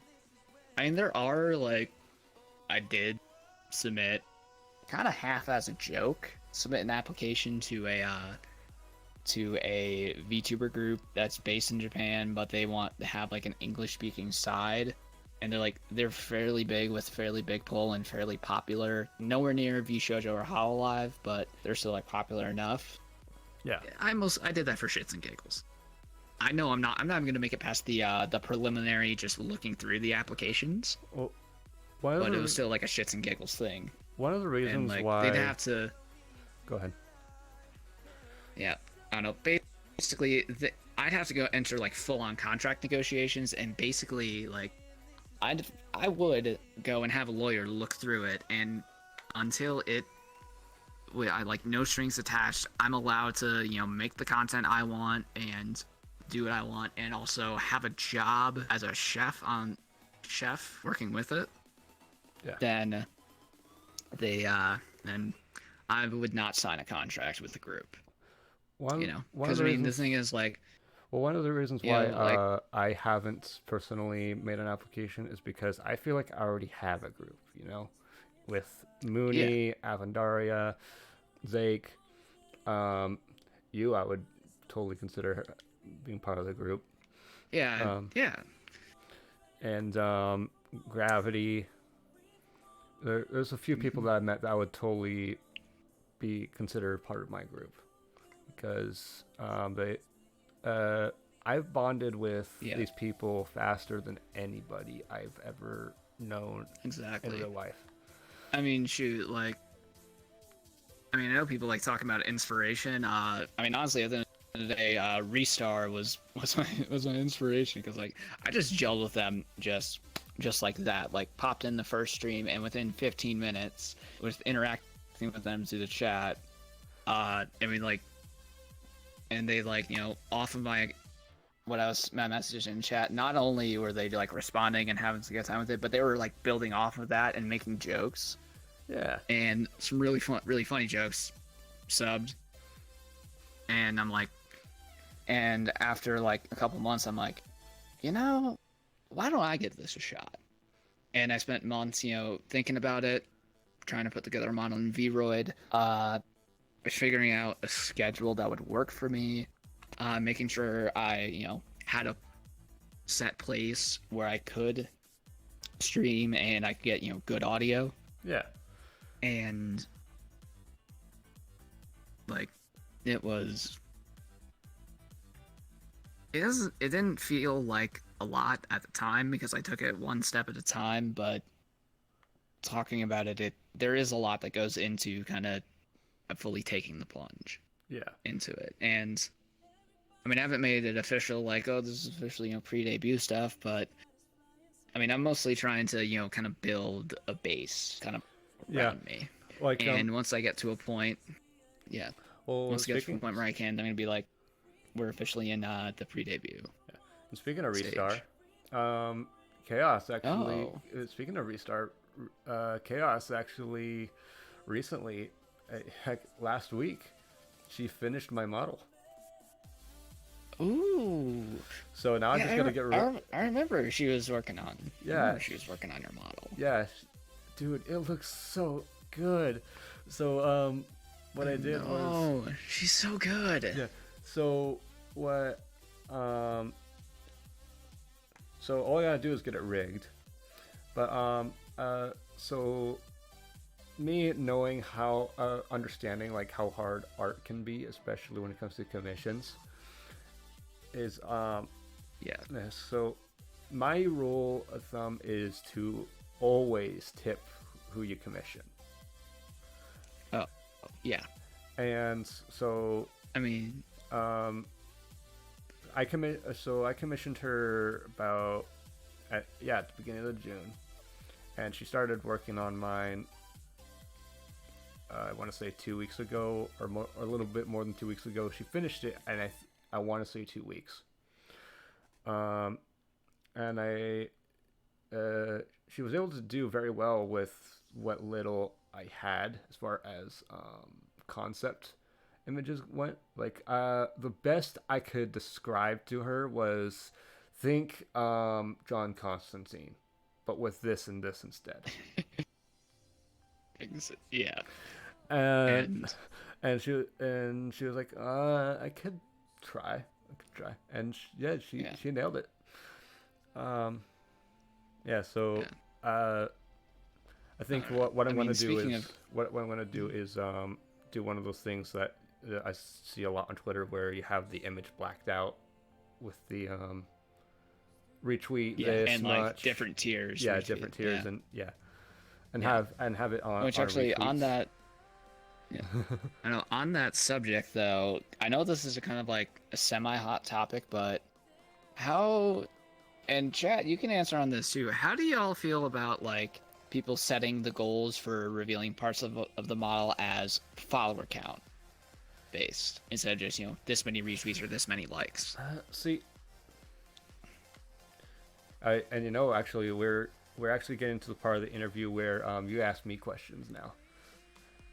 We do the switcheroo here. Switcheroony. Yeah. So I don't. We'll consider this the first question. Yeah. Guys. So honestly, I hate it. I absolutely hate it when people do that. Retweets, I am okay with, because you just want people to share the love, while retweets, it will give you more followers, but and I mean, like, it's not just about the follows though. It's about sharing the love. Yeah, and it's also about like, if you set it as you need X amount of followers to reveal that, the community's just going to be like, people are just going to be like, hey, just give a follow here just because I want to see this. Just because they want to see it. Yeah, Like, it's not... I've even, I mean, for me... Someone even went, some asshole even went as far as to DM me and go, hey, follow this person because I really want to see this model. No, because they have not passed my vibe check. And by having you message me to do this, you just made them fail my vibe check, which means I'm never, ever going to follow them. That's my rule. If, because, so the way things work for me, before I follow you, I will spend more than one stream lurking without saying a thing, and just to get a vibe, not just off of you, but off of your community. If I get even one little tidbit that makes me uncomfortable, I'm leaving. It's like, oh no. Yeah, because I don't want to join a community and then leave. You know? Yeah, and then have to leave. Especially with, like, the types of communities that I feel like both of us would end up leaving are the kinds of communities where it's like they'd throw a ton of shade at you for leaving. Yeah. But, I don't know, my take on it is all you really need is the likes and retweets goals. And here's why. If you're entertaining enough, or if you're, like, you know, entertaining and genuine and, you know, pleasant to be around for a stream and, you know, to interact with on Twitter or Twitch, you don't need to basically beg for followers, because at the end of the day, that's kind of what that is. They're begging for the followers. You don't need to beg for followers if you're genuine and you're interesting and you're fun to be around. You know. Let me scroll. Or if your concept or model is interesting enough, people will follow, anyways, and it's going to be more natural and organic. And I mean, for me, like, I'm never going to flat out beg for followers. Yeah. And the most I do is just tweet being like, hey, we're really close to this follower milestone. And I mostly nowadays, I mostly do that for if I'm going to, like, a hundreds place, going up like a hundreds place. Yeah. Or any sort of 69 level. Oh yeah, because yeah, nice. Glitch did make a glitch in chat. Did make an interesting point about this. She says, I think when people do follows instead is when they want more visibility. I have a friend who is doing that, and they don't mind waiting if they are fairly new account, which, yeah, I will make an exception to that if you're new. Yeah. If you're new. I mean, this is a brand new account then, yeah. Yeah, go for it. Yeah. But if you if you're already established. Yeah, if you've already established yourself, don't do that, because that takes away from the other people that are trying to get themselves established. Yeah. Like, if you're not established and you're, like, starting with, like, a brand new account, that's fine. Yeah. You know?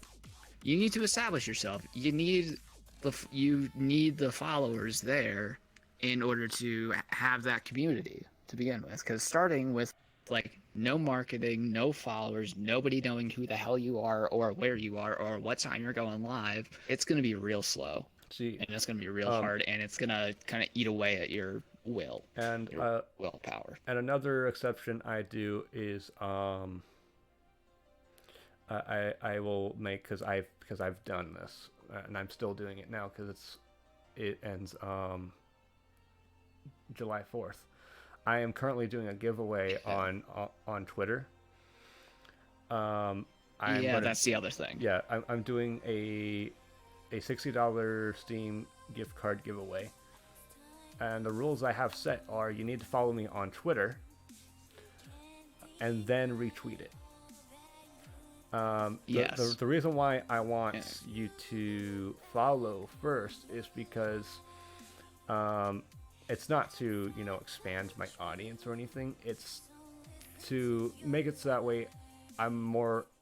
It's because most people like to have it where the only way to message you it's is someone that's part of the community. Well, yeah, and also most people have their settings set to only people who that they're following can message them, and that's another reason why I have that rule set there. Because if that's another thing. I can't DM you, then I can't give you your prize.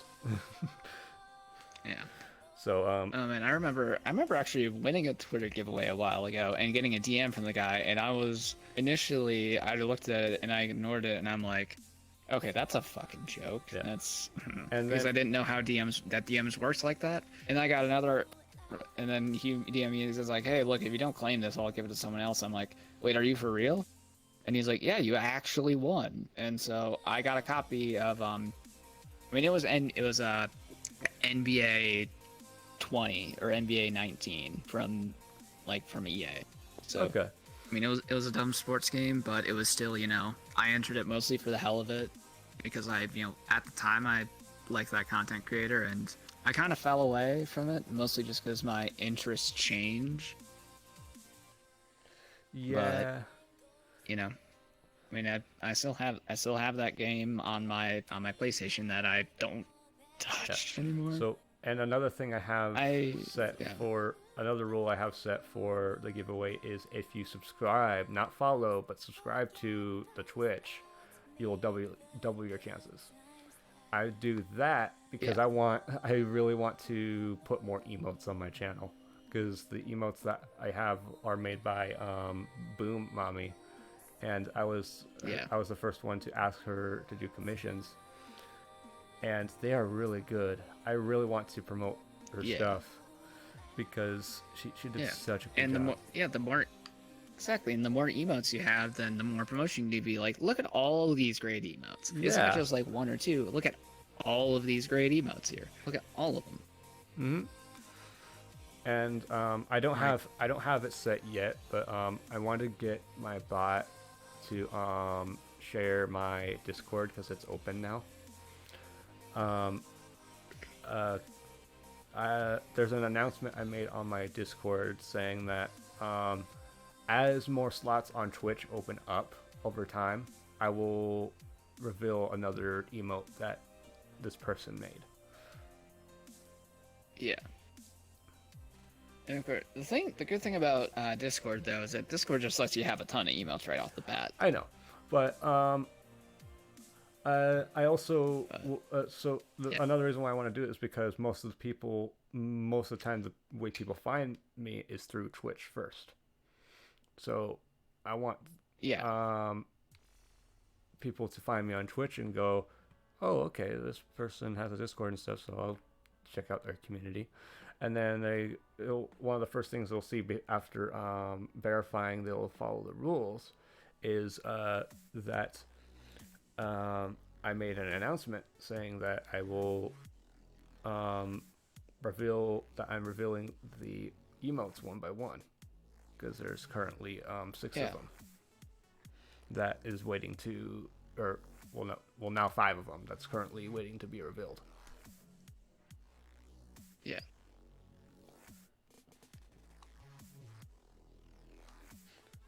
And Lightsaber used your emotes going, all these great emotes. Yeah. Yeah. I don't know. And actually, speaking of my emotes personally, I've been bugging the crap out of when I've had to do the art, because she was like, I was like, I'll make you emotes, just tell me what size they need to be, and I was like, all right. And she's like, oh, what's the going rate? I'm like, well, normal going rate is, like, after sending me the first emote that she was like, oh, hey, by the way, what's the going rate for these emotes? I'm like, going rate average, because like there's people who do like $15 to like $25-$30, but $30 is like, those people, that's overpriced, plain and simple. And they're good emails. They're really good emails. They're really good quality. I'm like, yeah, the average is 20. I'm paying you 20. And she's like, no, that's too much. I'm like, I am paying you $20 per emote. And she's like, okay, well, fine, but I have to make a PayPal. I've been bugging her to get a PayPal. She still hasn't sent me the PayPal link so I can send her the money to pay for it. See, so what I did for the person that made my emotes is we actually live really close to each other, surprisingly. So I paid her. Okay. So I paid her through PayPal the first payment after she finished the sketches. This was her first commission, so she didn't know any business practices. So what I did was I offered her. So I told her that there's 5 emotes that I want her to do, and I'll pay her $200 total for all of them. And she said okay. And I also said that I'm guaranteed to tip you based on how well you do. Yeah. And so she finished the sketches within 2 hours. And I love the sketches. So at that point I was like, okay, I'm already going to tip you a lot.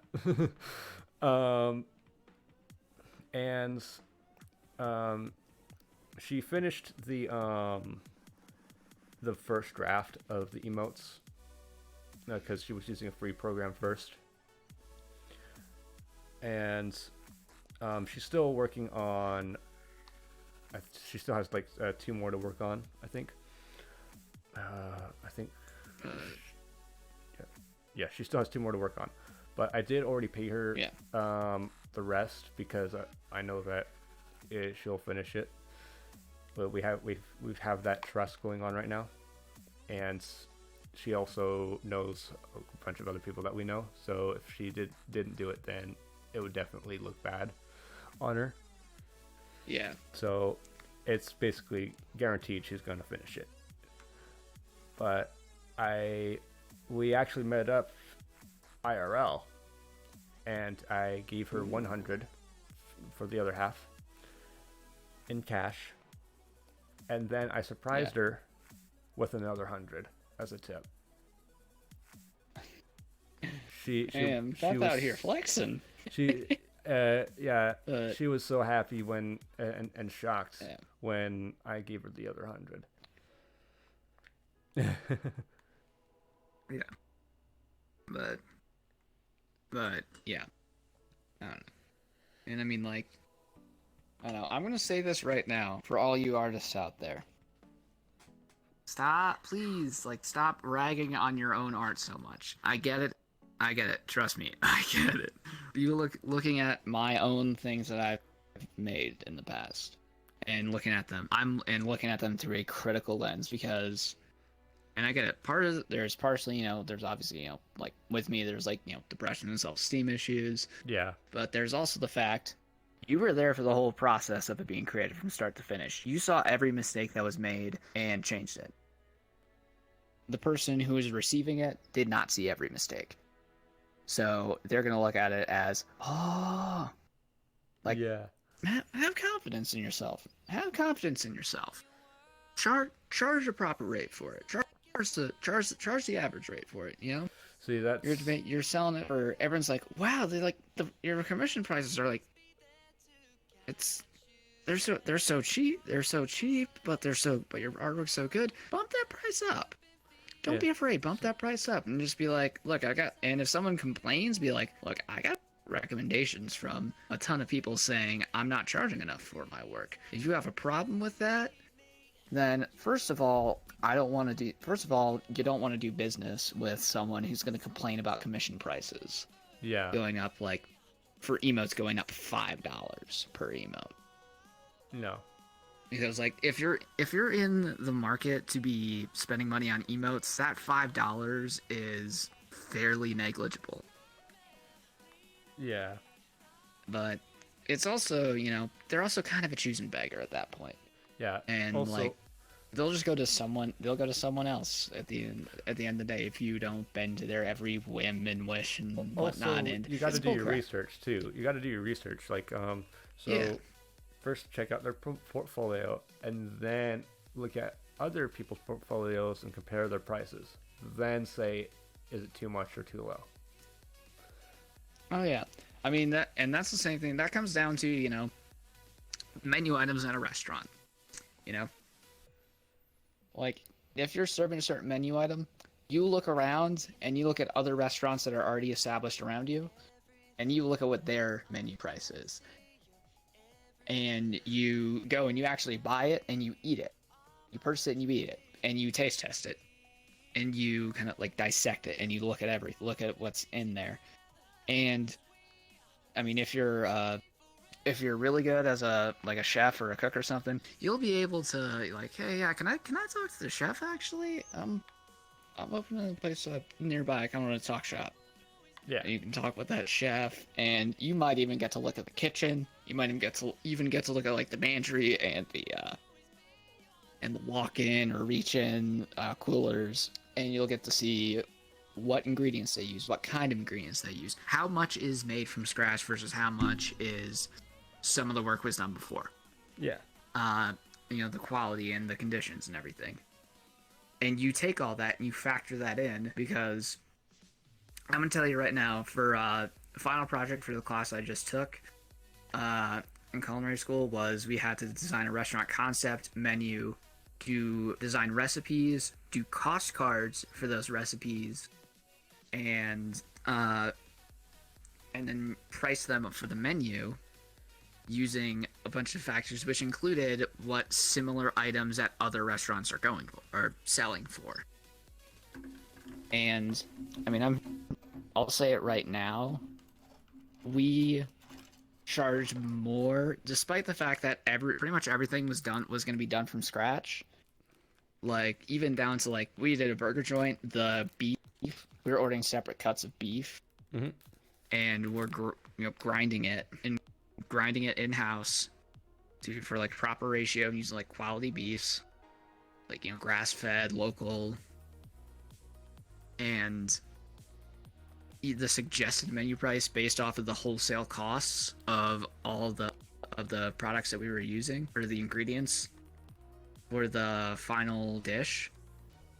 The suggested cost at going at 30% food cost. Yeah, we still went. We had to raise the price more just to be around the same price or similar price to places around us. Just from the location we chose. And people might be like, some people are like, oh, that's slimy. That really? Unfortunately, like, if it's business practice. It's not just about. Yeah. You gotta go with the curve of marketing. You can't just like, if you're trying, like, for example, this place, we were trying to be a high-end burger place with this concept. If you're trying to be a high-end burger place, you don't price yourself around that of like small brew pub that gets frozen patties. No, you price yourself around places like other higher end gourmet burger joints. You price your menu items around what they're pricing them at. And if you're according to what the recommended menu price is, overcharging, or like, and I'm using air quotes on that because it's not really overcharging if it's basically the standard market price and what's expected to be the menu price, then you're an idiot, and you're going to look like a fool, and the place is not going to look like a high-end burger place. It's going to look like, oh, just another brew pub right there, and you're going to lose the type of customers that you're trying to attract and cater to. Yeah. Because the market of the people who are going to high-end burger places for gourmet specialty burgers, they're going to enjoy gourmet specialty burgers. The kinds of people that are going to just a pub for a random crap burger because it's just a burger's a burger. They get presented with a fancy Eggs Benedict burger, just to name something that was on our menu that was definitely out there, and specialty burger people would love. The burger is a burger people, they would not enjoy that. They wouldn't like it. Yeah. And they wouldn't buy it, and they wouldn't come back. So, Alrighty. So we are past the 2 hour mark. Now, do you want? No. Yeah. So do you want to now? I do like ask if you feel like you want to keep going, or if not, we can do closing remarks because I do because like this is one of these interviews where I'm just having fun talking, but at the same time we don't want to stretch it out, you know. So Yeah, I mean, I get that. all right. So I mean, there's definitely more stuff that I could talk about for sure. Like, yeah, there's more stuff I could mention when it comes to food and stuff. I could talk about, anime, art, music. yeah, I could talk about like vehicles. That's another thing that I'm probably way too into for my own good. yeah. I promise I'm pan. I promise I'm pan. Okay. I'm not straight super mask guy. I promise. Yeah. I don't know. It's just a thing. Well, see, like there's another reason why I did this podcast or I wanted to do this podcast because this podcast is meant to be there's a lot of reasons actually. This podcast is meant to promote the small artists, the little guys. Doesn't matter what art you do. You could do streaming, cooking, painting, writing. Heck, even pornography. I don't care. If you're an artist, Exactly. I mean, that counts as art. yeah, Hell, even certain even like certain levels of building out vehicles. That is an art form. that's art. And like painting, that's an art. If it's considered art, you are eligible to be on this podcast. And also, another goal is to give that artist's current following a better understanding of them. And then another thing for the artist is it's a judge-free environment. I won't judge you at all based on who you are, what your race, color, what your sexual identity is, or preference. I don't care. I'm viewing you as a human being. Therefore, this is one of the safest places for you to hang out. Oh, I mean, well, okay. Technically, on my screen, you are in fact Catboy. I would like to give head pats, but I can't reach. Yeah. I also can't control my arms because I'm on desktop mode. Yeah. But I mean, yeah, we can keep going as long as you want. So. Well, I think we'll do the ultimate cutoff at the 2:30 mark, the 2.5 hour mark. Yeah. Yeah, because Yeah, I feel like we can definitely have that much left in this. Yeah, because I could definitely feel we got a lot left. Yeah. I don't know. I might need to be. Who knows? At some point in the future, I might need to be the first repeat guest or something. Yeah. Give myself another crack at the air raid questions, where I don't have to spend time Googling. We'll see. This is the first season of the podcast, so a few seasons down the road, I will ask you to come back to be here's who you were then and where you were at. Here's where you are now. Yeah. Type of scenario. I don't know. I mean, And a bunch of people are Glitch. Yeah, Glitch says that it's fun to listen to. Yeah. I appreciate that, and Saber likes the details of the books that I'm sitting on. They are really detailed, aren't they? I mean, like the first book the first book's title that I'm sitting on, it says "How to Train Your Lolly." I'm not lying. It says "How to Train I don't know. Your I mean, it's definitely going to be interesting if I come back on like within like 6 weeks of August 12th of next year, because like at that point I'll be in the externship program, Yeah, which we're getting paid, basically working full time, but we have like every week we need to do a write up and I would be starting on my what we've done in the restaurant. and I would be starting my second And year like of video yeah, game design school. So yeah.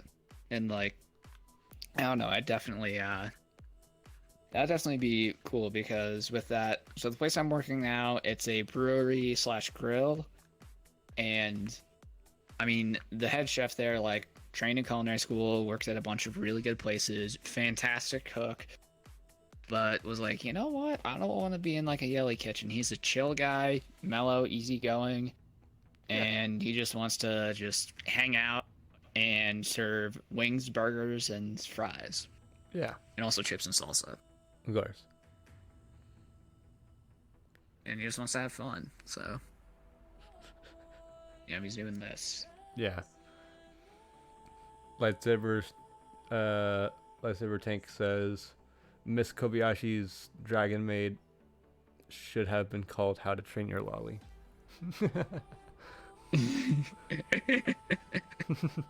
I mean, that was basically it. Yeah. All right. So, guys, go ahead and give us a topic. Anything. It could be from movies to more hobbies. Yeah. As long as it's not anything that's overly political. Yeah, because we've been we've been going over the gray line there a few times. Yeah, we've been going over. That kind of gray line, but yeah, but it's. I mean, hey, we kept it respectful, and we're not. Yeah, we're debating. So. Yeah, we're keeping it very respectful at least, so that's good.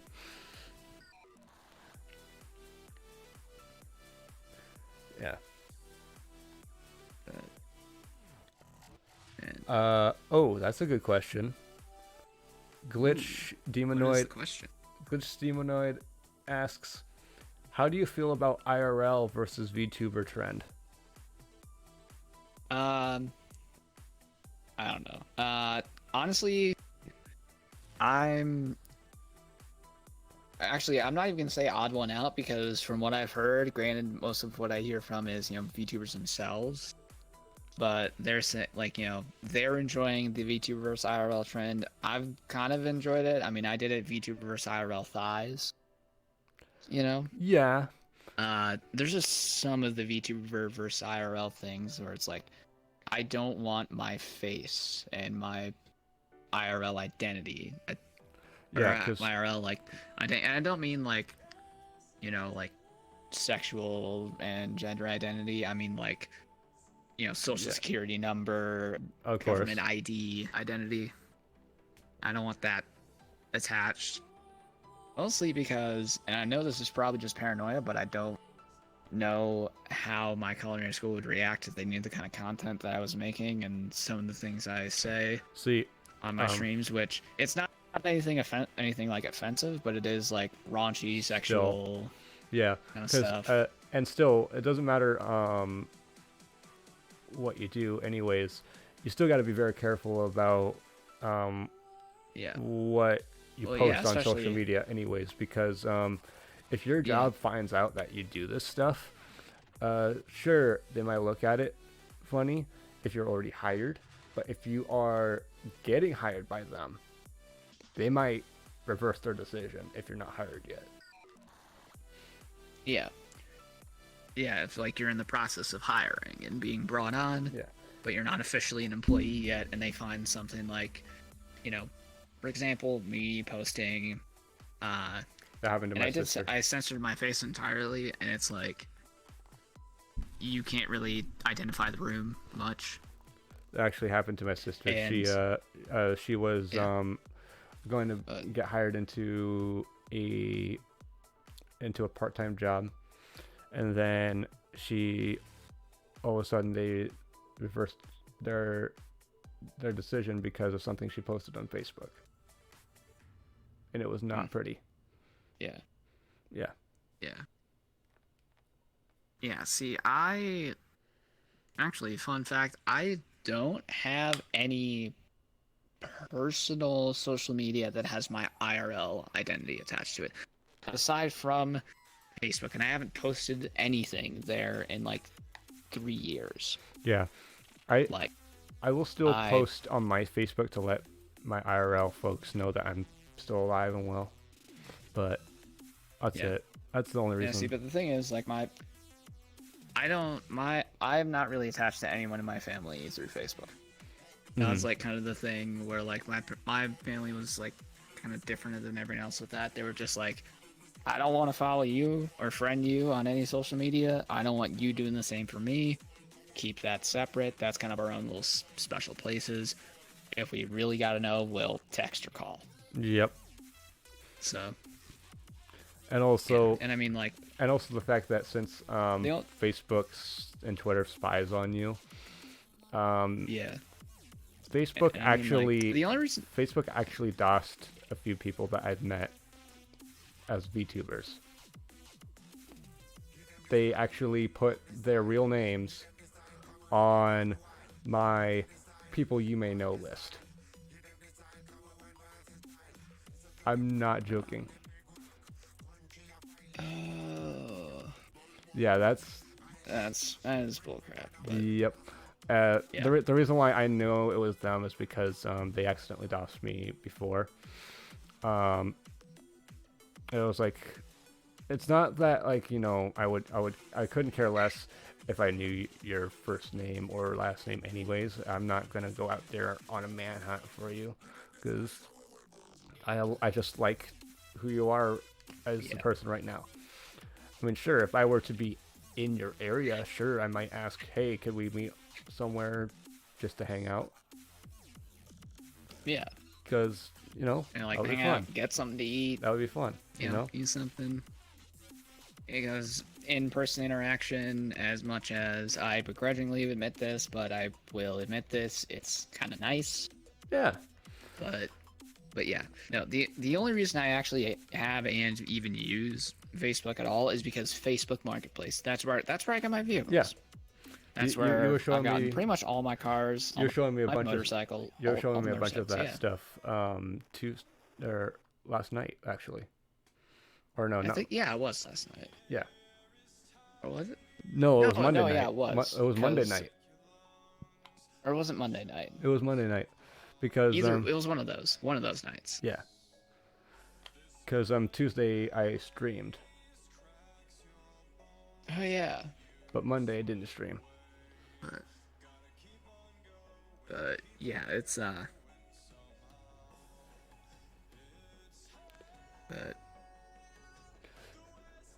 But yeah, no, I'm fine with the VTuber IRL versus IRL trend, because the thing is, like, the VTuber versus IRL trend is like, it's honestly promoting a lot of, you know, body positivity, and it's a lot of like, there's a lot of people, VTubers, who do it who are like, they're kind of, you know, insecure about themselves. Yeah. But then their fan base is like, holy crap, you look amazing, you know. I know it's hard, but you don't need to feel like that about yourself. Trust us. We're not bullshitting you. You look great. Yeah. And stuff like that. And it's like, I think at the end of the day, it is a good thing. And, like, I mean, I won't do anything that's gonna, like, anything of, like, kind of my facial area. I'm not gonna show any of that off on social media. Like, the most anyone has gotten is my forehead from when I was in, like, freshman year in high school, and my eyes covered by sunglasses. Yeah. But that was for, like, you know, the Pride Hawk. Lightsaber did ask. Lightsaber did ask, what about the few times you doxed yourself on your stream? Oh, what, you mean, like, mentioning my IRL, not even my legal first name, but it's, like, a nickname from my legal first name. Like, see, like, I don't care if I dox my first name or my last name, because there's over 4 million of us in the United States alone. Good luck finding me. Oh no. I mean, for me, like, in the world, there's a shit ton of people with my first name, with my last name, and my first name and last name put together. It's a very common Welsh, Irish, Scottish, kind of like Celtic name. mainly in Wales. It's incredibly popular. My name comes from the Isle of Man. But in the... Or my family comes from the Isle of Man, so... Yeah. So, yeah. And like, even in the U.S., like, I've met people with my exact same name. First and last. Yeah. And plus, like, even with my name, thanks to people deciding to spell it weird, if I say it verbally out loud, no one's gonna entirely know which spelling of it to use. Same. So they're gonna find someone else with that same name, but it's like it's a different letter. You know. And then like I have gotten better at not saying my IRL first name. Yeah. And then sure I'll straight up. Oh, bless you. Bless you. Thanks. Say, I will flat out say, like, so instead of saying Washington State, I say Seattle. Because it's the most, you know, when people think of Washington State, they immediately think Seattle. That's it. Yeah. And so. Yeah. See, well, when people think Colorado, they immediately think weed, so they don't even think of a city. Yeah. Or town or anything. But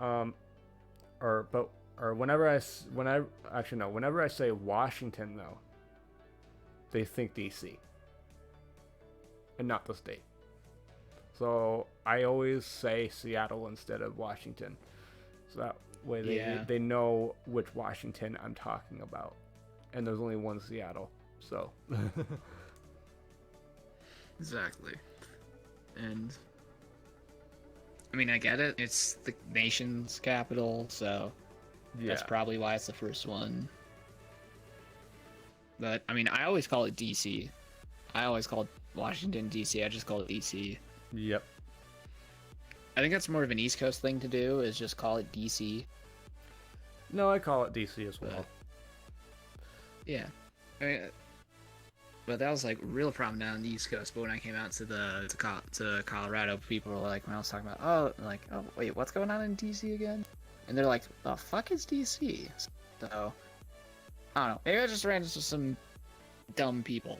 Yeah. But it's, yeah, I don't know. But yeah. I feel like if you're in a position where you're perfectly fine, you know, showing, you know, off your IRL self to a point where you could be like traced to people finding out your real identity, including employers, and you're comfortable with that, and you have the job security, I mean, more power to you, but I do not. Yeah. Well, I don't have that kind of security. Well, so to increase, I actually had to give the college that I applied to my Twitch just to increase my chances of getting accepted, because this is video game related, and I'm trying, and this I'm using this more as a benefit. I'm also using this as a benefit, or another way of, or a way of increasing my the size of my portfolio as a designer and marketer, because what I want to do is either do narrative design or marketing for video games, or both. Yeah. And like, if they can see that you can market a Twitch channel, like, yeah. I mean, like, I would love to work for some of the big companies. Like, I wouldn't go for EA or Ubisoft. No, those two companies can go fuck themselves. Yeah. But I mean, honestly, personally, if I had to choose between the two of them, I'd rather go Ubisoft than EA. Yeah, but every day of the week. But I would actually want to go like for lesser of two evils. I would want to go for some places that you wouldn't really expect somebody to go to, because I'm actually looking at either Sega or Square Enix. Yeah. I mean, another one that I think that's actually pretty good is Valve. Valve is pretty good to their employees for the most part. Maybe I've thought about that. I mean, their devs kind of go nuts, but they also let their devs like put whatever messages they want hidden in the code or the patch notes. Yeah, but they also and like have fun with stuff. Well, also Valve and their Steam platform, Yeah. the whole point of Steam for them is to basically put anything they want, anything people want as far as gaming content or as far as video games go. If you want to sell a video game, doesn't matter what it is, you can do it. Just don't get it sued. That's the only rule, is don't get it sued. Yeah. And they have they've had removed some stuff and quickly responded to stuff that would have gotten them sued had they not removed it. Yeah. And I mean, I can respect that, taking quick action. Like, I mean, there are definitely some places where that quick action should be taken as well. YouTube. Yep. With stuff, with, certain content creators and content made by those creators. But it's like, I mean, shoot, it's, well, can't always get what's right or what you want, I guess. Well, so I'm also not afraid to say this on stream because it's educational. There's actually a game that sparked the biggest controversy in Steam's history, and it was quickly removed within less than 3 hours after it was put on. Ooh, it was that's some good response time, not gonna lie. But it still caught the eye of a lot, including Rooster Teeth. Rooster Teeth caught wind of it and made an Inside Gaming review or news video on it because of how bad it was. Yeah. It was a game called Date Rape. Oh. Yep. Yeah. Don't need to. I don't think we need to read the description of this. The page description. So yes, it is self-explanatory. The only thing I heard was it takes place in a zombie apocalypse type of world, but yes, you still do what the game says it was. So at that time, Steam was a little bit more laid back. Like, you can have nudity and stuff. It doesn't matter. Nudity, okay. Sex, okay. But when they saw that, they were like, we could get sued for this. So no. Yeah. So yeah. Yeah. And I mean, I know there are platforms, there are game sharing platforms where they probably wouldn't remove it, and they just be like, oh well, we just rely on user reports and stuff, and yeah. So it's the fault of whoever uploads it, not us. Yeah. That it's on our site. And even platforms like Nutaku, the hentai gaming website, they have standards too. Yeah. If they will remove something that they feel goes too far. Yeah. Because they've done that a few times too. They even removed Date Rape from their site as soon as it was put on. Yeah. Because they did it for the big reason, the same reason that that Steam had, but also another reason, it wasn't hentai. Because it had it had the graphics of. I think I remember this. Yeah, because it had the graphics of what looks like Unity style, or not Unity style. Yeah. It was a style that wouldn't be enough to be called hentai. Or even anything anime related. Yeah. So yeah. So. And they could just be like, oh, and if anyone's like, oh, but what about freedom of speech? They're like, this is a hentai game website, and that shit ain't even anime. So that's breaking one rule there. Yeah. It's also fucking disgusting and could get us sued. That's another thing they did wrong right there. We got them on 2 counts. And you can't argue, and you can't beat us on both of them. And it even states in Valve's licensing agreement or terms of service agreement on it. It says it all black and white. You can put anything you want within our guidelines, and our main guideline is don't put something that will give us a negative image. Yeah. That game gave him a negative image. If it's going to give us a negative, if it gives us a negative image, we're taking it down, and that's understandable. And at the end of the day, they're providing the service of the site, so you have to kind of and also you're not allowed to post literally anything, and I get away with it. That game actually was what started Valve to remove a bunch of games from Steam. Because they thought that this game would be the spark of a lot of lawsuits that with games that weren't as bad. Like, it wasn't even bad at all. It was just like, it just had sexual content in it. That's it. Yeah. They even removed Honey Pop at one point, and then the developer was like, okay, I'll put it back on, just have it censored.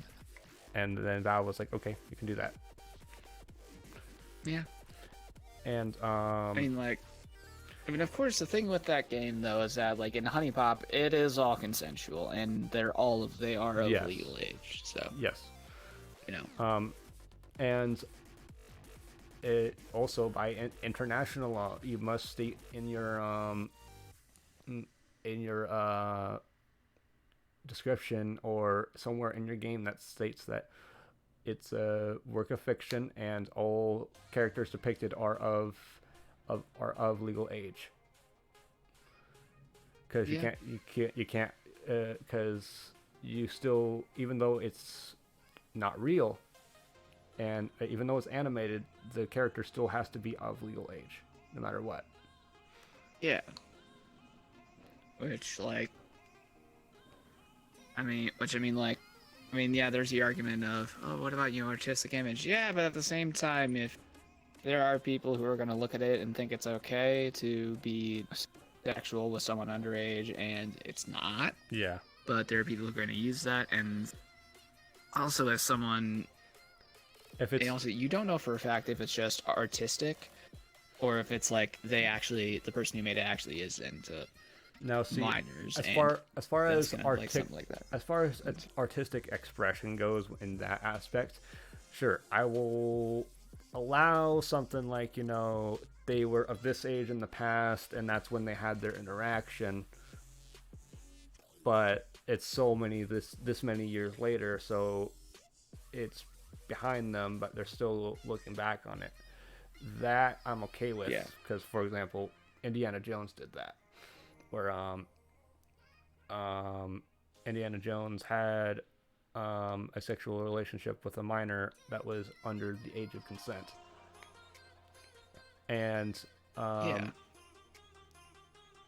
then those two met up, I think 5-10 years later, and they were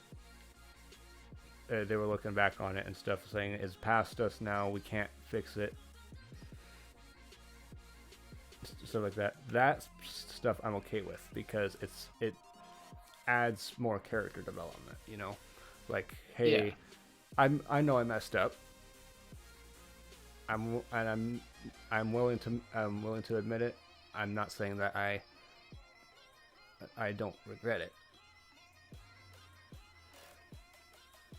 So as long as it has to be presented a certain way, it can't be like, exactly. Oh, here it is, there you go, that's all there is. Yeah, I don't know. We should probably make sure we talk about something lighter a bit, so we don't end on a note like sexual issues and sexual trauma. Yeah. It's not. That's probably not a great idea to end on. No. So Yes. On a lighter note, though, are there any games that you are looking forward to that are coming out this year? I know you're a Switch fan. I know you play the Nintendo Switch. Are you looking forward to the new Mario Yeah. Party? No, I'm not. I'm not really a Mario Party Ah, person. I even pre-ordered Mario Golf, which came out recently, and yeah, I kind of hate it now because of this fucking XC Golf that they forced on you in the in what is basically their story mode. That it is bullshit, and the course they do it on, with the design of it, there is a hole that you get most of the time, and I got to the point where I just kept restarting rounds of it until I got a setup where it didn't have that hole as when you had to get in. That you have to do like this very specific setup and hit a and from where you get that setup, a very specific type of shot and land it in a very specific spot, but you have to go through like a very specific spot with your with like where the shot travels, so it doesn't catch like these like wind twisters and get thrown off to the side and stuff. And if you do that, then either it's basically run over. no. Nintendo, what were you thinking? And they make you do it twice, and then they make you do it twice with that bullcrap hole position. And then they make you do it a third time. And I haven't done it the third time. Because I'm fed up. I was fed up with it. I'm like, okay, fuck this. I'm not finishing it. I'm not going to do any more of this for a while. Like, it's a golfing game. Don't make it more complicated than just hit ball, Lee strokes to get in the hole. And do 18, up to 9 to 18, 9 or 18 holes, or 3 or 6 now, 2. Lightsaber asked, don't you do that in Mario Kart with the cart doing shortcuts? Yeah, but that's different because you have complete control of the cart the whole time. Yeah. Once that golf ball leaves your club, once you once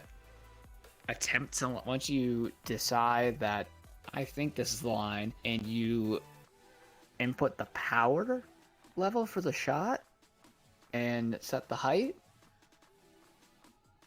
it's up to RNG whether it's going to be a cut or a hook or nice shot, and which direction the wind's blowing and how fast the wind's blowing. Once it leaves that club face, that ball is basically RNG and luck based. Shortcuts in Mario Kart it's something where it's like there's like an actual setup that you can do. Yeah. And there's a specific line you take, and you're in full control. And if you take this line, and you can't easily take this line, you're in full control the whole time, then it will work. That's it.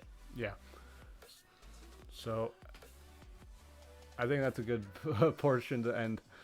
That's a good topic to end. Because we are now 2 hours and 40 minutes into it. So, yeah. What is it with us going over time? I know, right? It's my fault. So go ahead and give yourself one last plug if you'd like. Alright, so can I just say whatever for the most part? Or? Yeah, just like give them your Twitch, where to find you, and what you're planning. So my Twitch, what you're planning on doing later. Yeah. So yeah, my Twitch and Twitter both is Muppet_VT. Says it on your screen. And, it is right there on my screen. I plan on streaming like 3 to 4 times a week. It honestly depends on how much energy I expend during the in-person in-kitchen classes. Yeah. And it might even cut back to just Saturday, Sundays, you never know. It's just might be how it ends up being. And stuff that I cook, I'm gonna post pictures of, especially what I cook in class. I will post pictures of that. Cool. you know, and yeah, I'm gonna keep going through culinary school.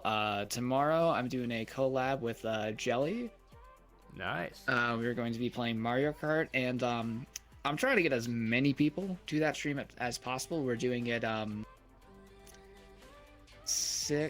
about I think like 7 p.m. Eastern. My time is Mountain, so 5 p.m. Mountain. It's gonna be 4 Pacific. Yeah. If you're going off Feth's time. Yeah, if you we're gonna be doing Mario Kart. We're trying to get as many people as possible because if you send me your friend code, I could probably join. It's my relax day tomorrow. Oh yeah. So, play some. I might. I don't know. Yeah.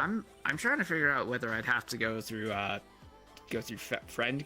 I think I will have to end up going through friend codes. Yeah. So, and I'm gonna host it so I get the right settings. But we're gonna be doing a 200cc KO room, which basically, so how it's gonna work, and this depends on how many people we have. Is we are either going to do 4 race GPs with the lowest.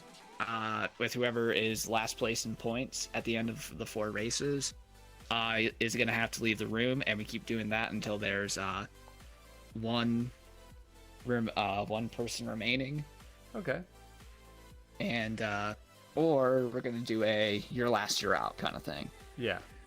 Where whoever's last place for each race is eliminated until there's one person left.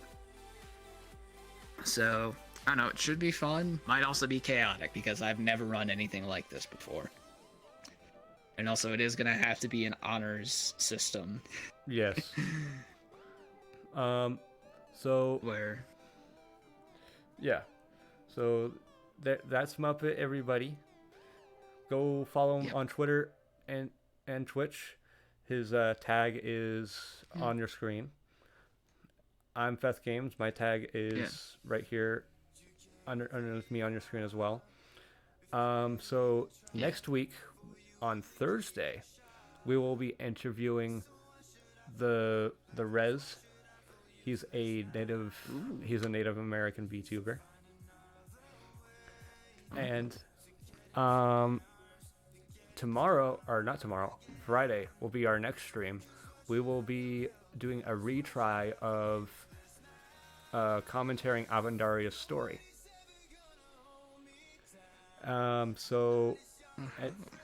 Anyways, so Friday we will be streaming at noon Pacific Standard Time. I'm Feth Games. This has been Muppets VT. Thank you for coming on today.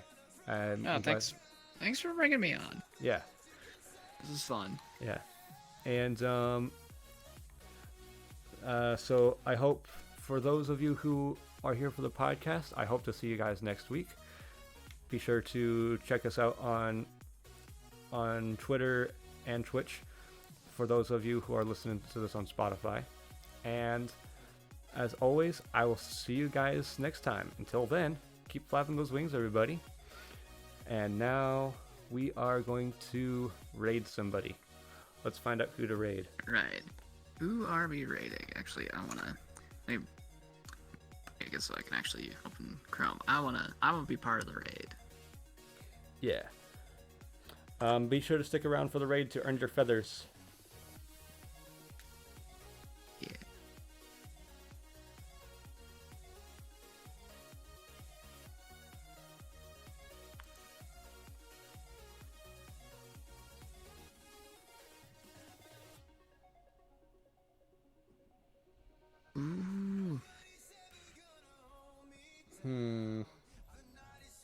Ooh, I think I know. I don't know. I think I know who we're gonna raid. I don't know. Who are you thinking? Yuli. Why not? Yeah. He's among the friends that is online, and he has the lowest amount of views right now. So, and I don't think I've rated him in a while. So let's see what. what? Let's see. So first, let me put in the raid message. Here's the raid message. Respect the raid of the respect. And I'm copying that. Yep. And then we are going to do /raid. Yuli. Freaking ads! I can't even see what his name is, or how to, because he changed his username, so I don't have his tag. I can't copy and paste his name now. He's on. I have a bunch of people that I copy and paste whenever I raid. Julie Lacrosse. Rhodes. Demon. Oops. Demon. Alright, there we go. Yay, there we go. And yeah, so again, I hope you guys have enjoyed. And thanks again, Muppet, for showing up on this wonderful day. I hope to see you again soon. Oh, this has been a ton of fun. Yeah. All right. And again, as always, until then, keep flapping those wings, everybody. Bye. Yeah. And bye. I did the wave emote. Here we go.